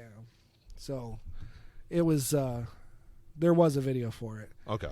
But- Yeah, like I said, I think I remember it. And I think it was the success of Poison that made me look into Alice Cooper in the first place, but it wasn't that album that I got first. It was Constrictor, and then I bought Trash very shortly after. Yeah, it's a great album. Actually, did I get that on vinyl from you? Yes. I think I. Because I got the you- colored version and I gave you the Yeah, black version. that's right. That's right. I think I bought it from you, but Well, yeah, Yeah. you basically bought the colored version for me, and I Gotcha, gave you the black yeah. one. So yeah, it did really well. I mean, it was, like I said, I think that was his last platinum album. I'm pretty sure. it might have been because even though I think the next album's better, but He's Stupid. No, yeah. He's Stupid was a good album. Oh, yeah, it's right up there with it, I would say. But there's oops, what did I don't know what this is going to sound weird because I can't really justify this thought, but there's something that sounds kind of cheap about the songs on Trash, even though they're great songs. There's a cheapness in the production that is not there in Hey I Stupid. can kind of see that. In Hey Stupid, it's much more like a full production album. Like it's not overly produced; it's just produced. Yes. It's normally produced. The songs have a better flow to them, and in the way they're mixed and recorded. There's something, like I said, there's a cheapness to Trash that I don't. It bothers me every time I listen to it. As much as I love that album, there's like I said, I don't know what it is. And it could be because he was coming off of not really having huge success. Yeah. Maybe there wasn't enough money in the production. I don't know. I don't know because Constrictor did really well. I mean, Yeah. it was. I don't know. You said it went gold? Oh, I'm sorry. It was actually Raise Your Fist and Yell was before that. So Raise Your Fist and Yell, yeah. Constrictor charted better than Raise Your Fist and Yell. Neither one of them went gold, though. Okay. So, maybe just coming off of that, and it was his first album with Epic Records. But yeah. So they might not have had the best studio or the best equipment to master. And I don't know. There's a cheapness to it. And maybe I'm hearing something that's not there. Yeah. But with Hey Stupid in 91, because Trash did so well and the tour went really well, he even filmed the tour for that. Yeah. Then of course he had the money and the selling power to produce a better sounding album to me. Yeah. No, I liked Hey Stupid. It's a good album. I mean, like I said, I think it's kind of neck and neck with Trash. There are some songs that I like better off of Trash. There are some ones I like better off of Hey Stupid. So I mean, it's yeah. For me, it's I think Hey Stupid. I is think a of them kind better of album. together, but And again, it kind of goes to, like I said, I'm not trashing Trash, but I don't like the song Trash, no, and I don't like the song I'm Your Gun. yeah, So that's 20% of the album right there. Whereas there's not a single song on Hey Stupid I don't like at all. There's every song on that album is good. The only one I might consider, like, if I'm not really the one I might skip over, is Dirty Dreams. yeah. But overall, that's I think there's more songs on the album, so it's even less percentage of the album I dislike or skip over. But I really don't like those songs. Oh, Why Trust You? I don't like that song either. Yeah. So I mean, I think Hey Stupid's a better album. But I mean, that's opinion. Obviously, that's not the Yeah. popular view, I guess. Because actually, Hey Stupid didn't do as well as Trash did. I No, don't think. but and then we kind of get into the Last Temptation comes out in July of '94. And that's his last Epic Records album. It is, and it's his best charting album until recently in 2008. So Oh, wow. Last Temptation hit 68 on the chart, so it didn't chart like super high. It was kind of in the same neighborhood as a couple of those albums out with Trash being the outlier. But you know what? I think The Last Temptation is probably the last Alice Cooper album I've listened to. Okay. And The Last Temptation was a kind of it was, I wouldn't say Alice is trying to reinvent himself, but I think it was Alice trying to kind of stay relevant when what he had already reinvented himself into was dying. Yeah. That hair metal. Oh yeah. Whereas 94. there's a lot more just kind of basic rock elements to Last Temptation that aren't present in those other albums. I guess it was kind of there with Hey Stupid, but Hey Stupid was still kind of riding off of that hair metal-ish kind of level. It was more in tune with, at the time, by 91 when that came out, even the hair bands were getting a bit more sophisticated. Yeah, they saw the Guns writing N' Roses on the wall. had come out and changed things Yeah. for them. They had shown that you can't really keep doing the whole glam thing anymore. Yeah, well, they, especially on the West Coast, they saw what was coming. Right. They saw this music scene in the Pacific Northwest, and they saw that they were going to eventually just something was going to have to change. Right. And it's not Alice doing grunge. But, no, not at all. But it is, like I said, it's more Not close. it's more rock Yeah. based rather than hair metal based. And there are a couple songs that are co-written by Chris Cornell on there. Yeah. Great songs, by the way. I think The Last Temptation is overall I think there's only one. the best of. Oh, there's actually no. I'm sorry to interrupt you. I real think there's quick. two he co-wrote. There's One he sings. One song. So he co-wrote "Stolen Prayer," Yeah. and then he wrote "Unholy War" by himself. Oh, okay.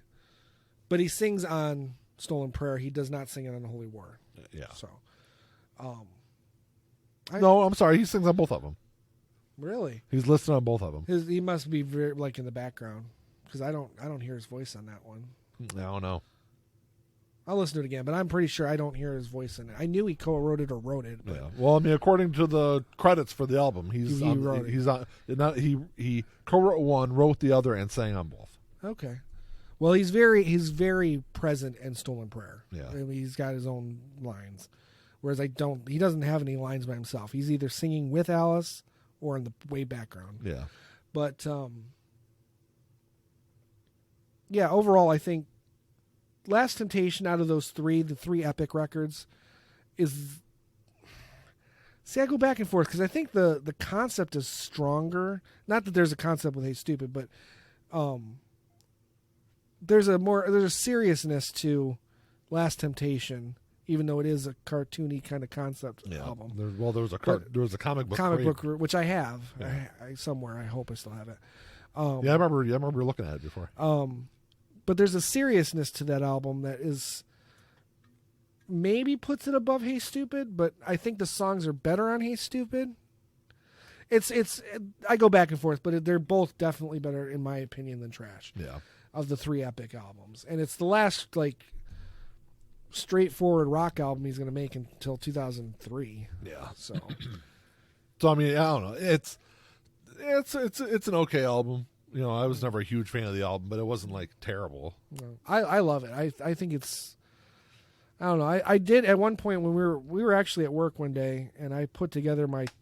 I listed all my There's a microphone there. Alice Cooper albums in order of my favorite to not favorite or whatever. I did a top 10 and then top 11 to 20 and whatever. And I want to say, Hey Stupid, I know was in my top 10. I think Last Temptation was in my top 10 as well. But I don't know. As far as like conversations for Alice Cooper albums go, I mean that's kind of all I got because I haven't listened to his more recent stuff. Well, so I'll let you. He doesn't come out with another album until 99. 2000.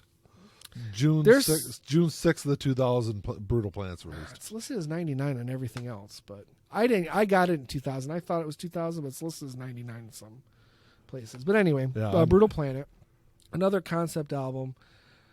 Concept is strong, but I don't know what he was thinking musically. No. The songs are good, but there's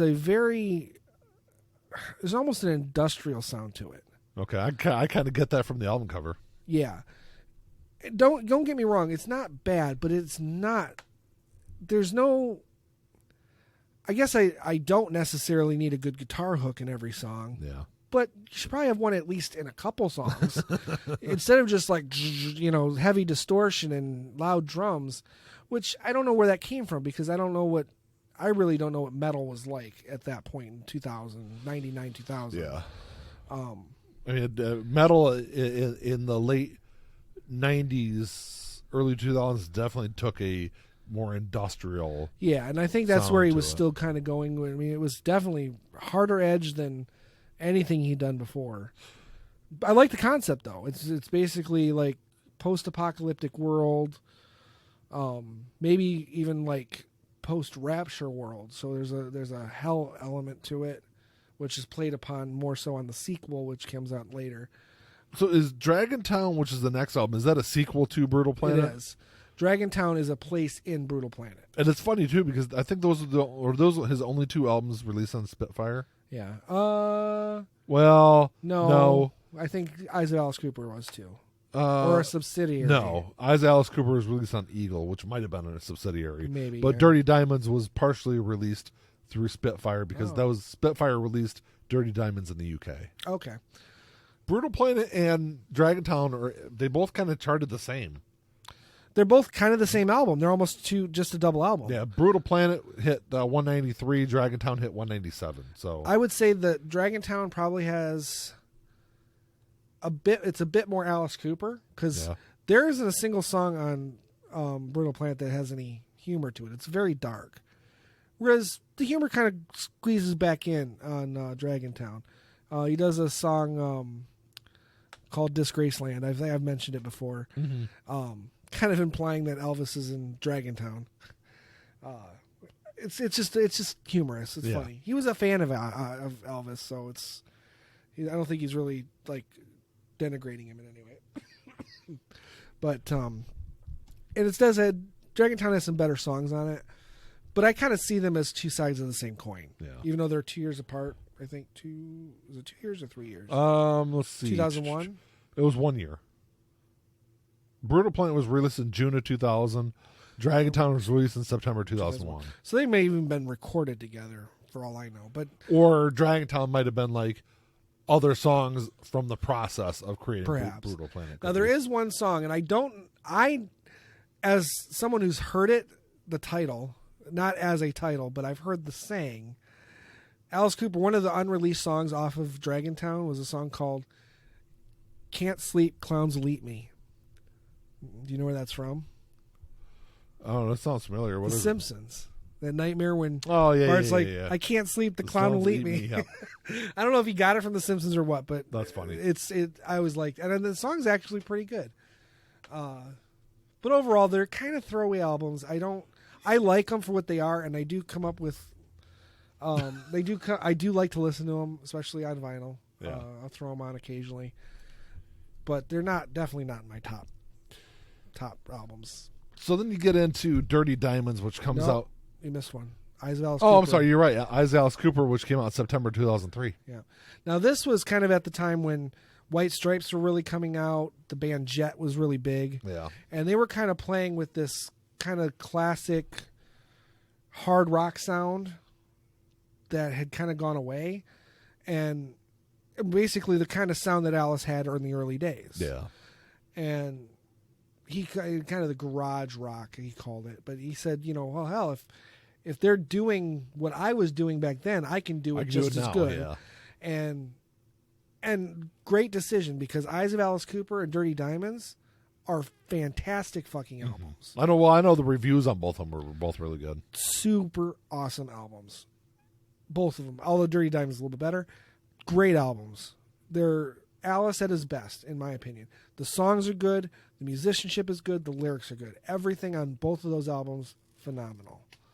So 2003 is Eyes of Alice Cooper, and then 2006 is 2004. I'm sorry, 2005 was 2005. Okay. So yeah, Dirty Diamonds was released. So this is kind of interesting. This is the only Dirty Diamonds is the only album I think of by Alice Cooper that had a split release.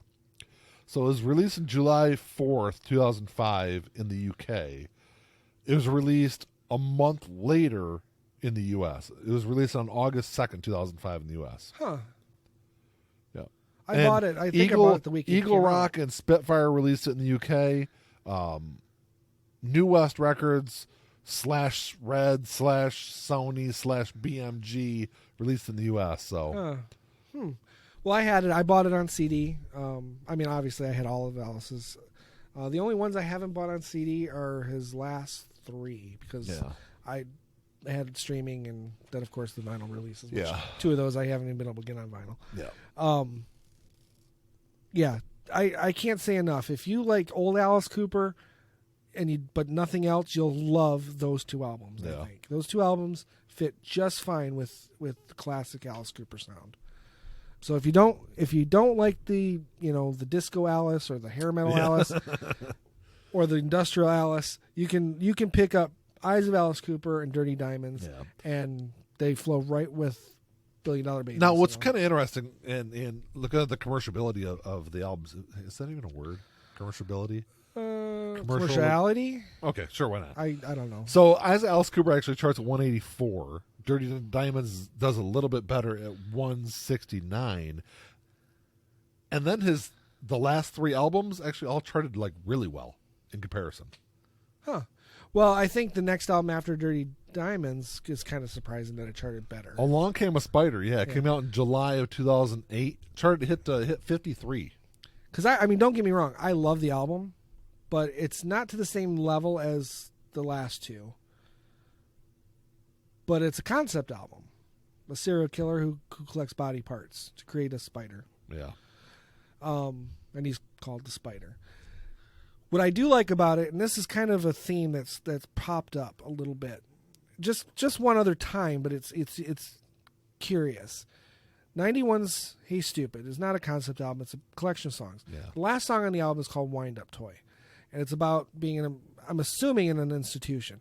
But at the very end of the song, in a very kind of a whisper, you hear the word Steven at the very end of it. Yeah. It's very faint. Even if you had a cassette and a good stereo system, you might not even hear it. But it's there. And then the next album is a concept album about Steven. Mm-hmm. In Along Came a Spider, it's not about Steven, but Steven is mentioned in the song, and the next album is a complete concept album about Steven. Huh. That being Welcome to My Nightmare 2, which came out in 2000. Yeah, there isn't much to say about Along Came a Spider. Ozzy guests on it, which he did do on Hey Stupid, just on the song Hey Stupid. Slash guest stars on it again, not having done so since 2000 or since Hey Stupid.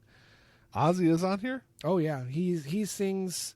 That's interesting. He's not listed in any of the. He sings on 2 songs on that album, Feminine Side, and I can't remember the other one. But Ozzy sings on 2 songs on that album. Wait, which album are you talking about? Along Came a Spider. And Slash does guitar at least on the. Oh, okay. Wake the Dead. Ozzy's Wake the on. Dead. Yep. Yeah. Okay. I see it on here now. I knew it was 2 songs. He's very obvious on Feminine Side, but it's kind of in the background. Which is funny because he's not listed on that song. He's only listed on Wake the Dead. That's interesting. But he is on it. I know he's on it. Yeah. Because Ozzy's voice is very distinct. But that's another example of CD versus cassette, because I had Hey Stupid on cassette, and I never knew Ozzy was on that album. And then when I got it on CD and I could hear it better, I'm like, oh, there's Ozzy. Yeah. But anyway, I digress. Along Came Spider. It's a good album, but Welcome to My Nightmare 2, or Welcome to My Nightmare. Yeah. Which came out in September 2011. Yeah. Is kind of more on par with Dirty Diamonds and Eyes of Alice Cooper. It's more old Alice Cooper rock. Yeah. With the concept. I think it's better than the first Welcome to My Nightmare because there's no disco in it. Although there's a song called Disco Bloodbath Boogie Fever, which is actually a really funny song. It's about disco zombies, basically. But the original Alice Cooper Band, it's the first time, -1, that the original Alice Cooper Band records is on an Alice Cooper recording. I think Runaway Train, which Dennis Dunaway co-wrote, and one other song. I could be wrong. But I know Dennis Dunaway co-wrote Runaway Train with them, and it's that song for sure is the Alice Cooper Band. So yeah, first time, and it's Bob Ezrin. I think it's the first time Bob Ezrin had come back to Alice Cooper since Dada. Yep. So obviously, hopefully Bob Ezrin learned his lesson. It sounds like he learned his lesson, although we'll get into that further. So yeah, I really enjoy Welcome to My Nightmare 2. It charted really well. It hit 22 on the. I think it had. I think because it was a sequel album, it had kind of that going for it, name recognition or whatever. And then get that. Going into,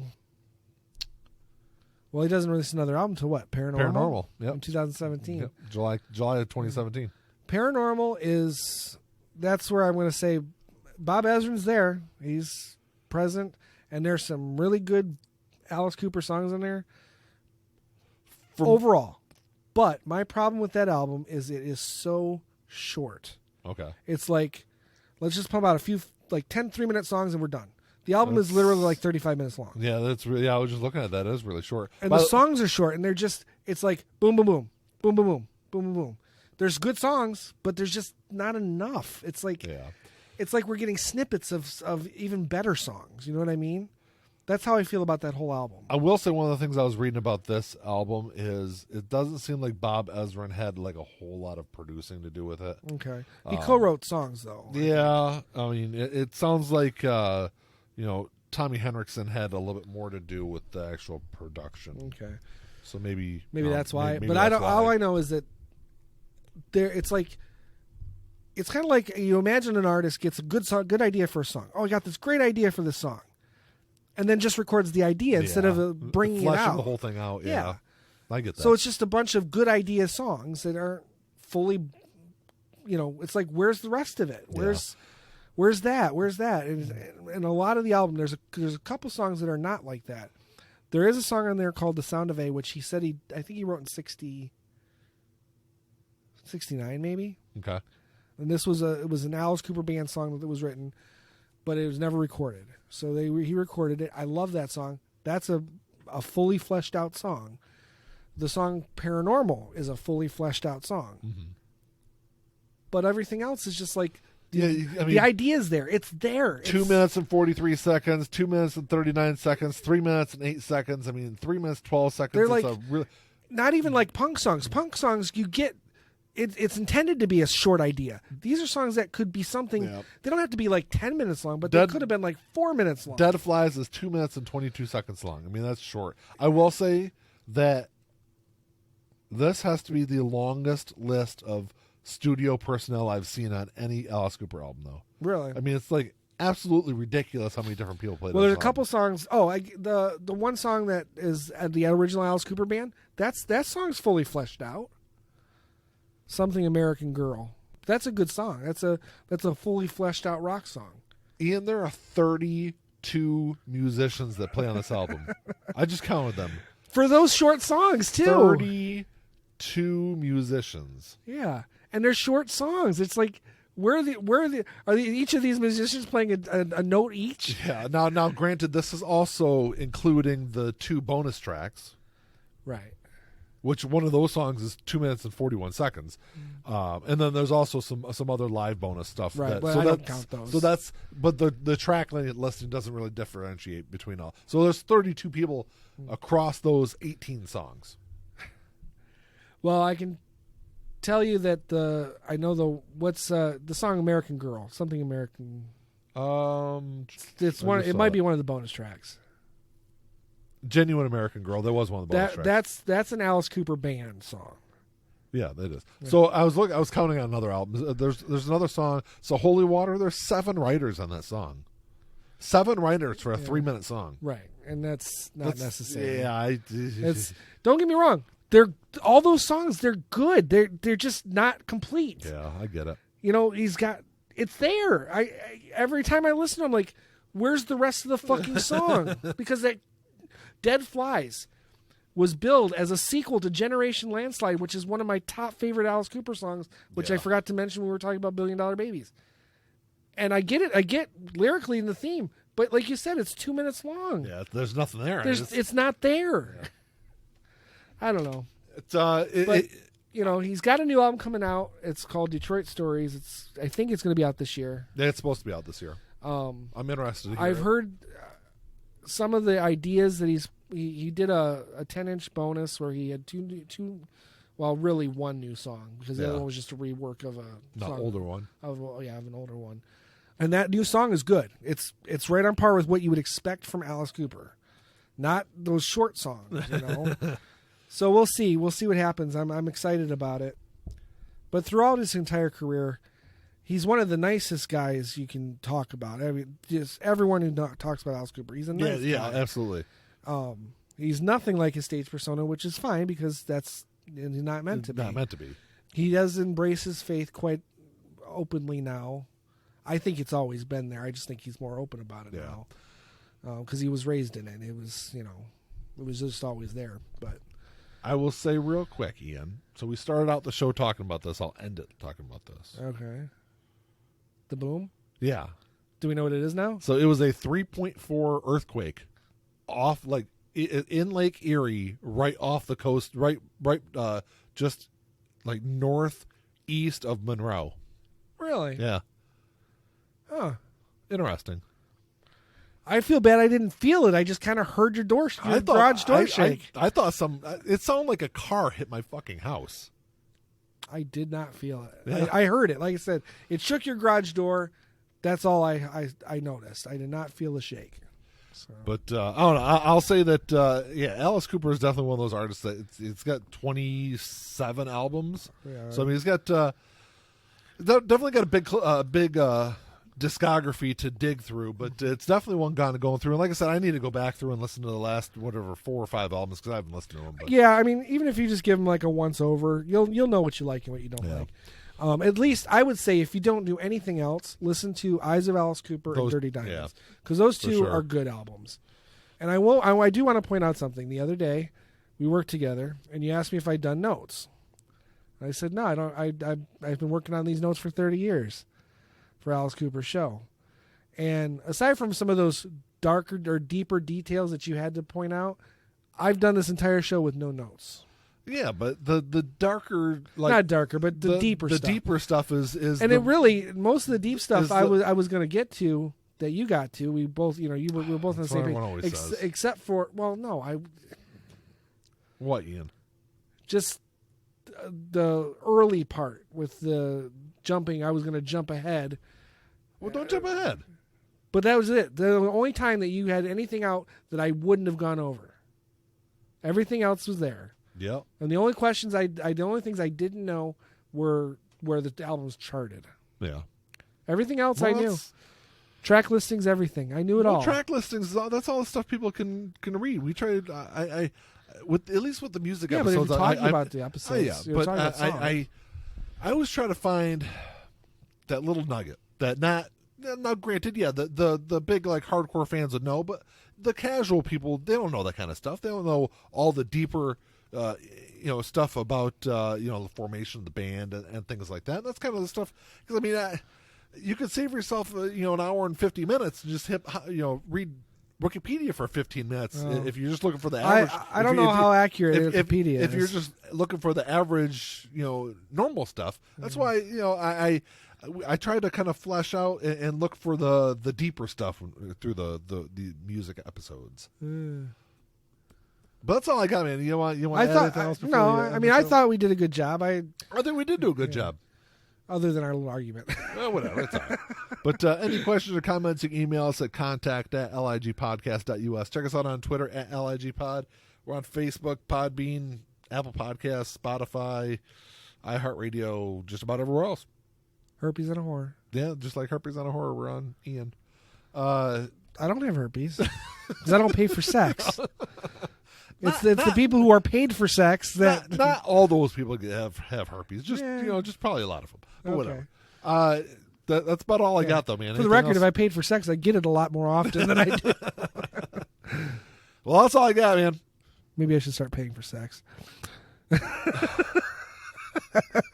Until next time. Talk to y'all later. Peace.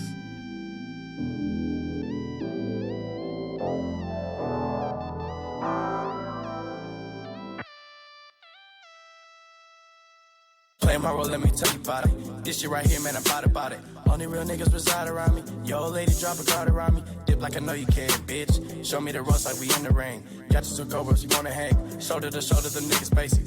You know I won't lie. You know that I ain't for that fuck shit. You niggas alright, but I'm way better and she love it. Know that you're sick as fuck. Here go this tissue, bruh. We taking the dub. Hoping you get you some. This hit like a pick me up. She taking my drugs. Know they see the sign. That's some dollar signs. Know they sick as fuck. Know they sick as fuck. Tell them get well soon. Tell them get well soon. Know you sick as fuck. Get well soon. Oh shit. Watch out, you done caught Billy Ocean. Right now, and I'm smiling in your face, bitch. With a gold smile, you should probably make placement. To your eye, niggas sick as fuck. Standing with niggas who down for that party. Who down for some bitches who showing their bodies. Swear to God, nigga, this Molly got me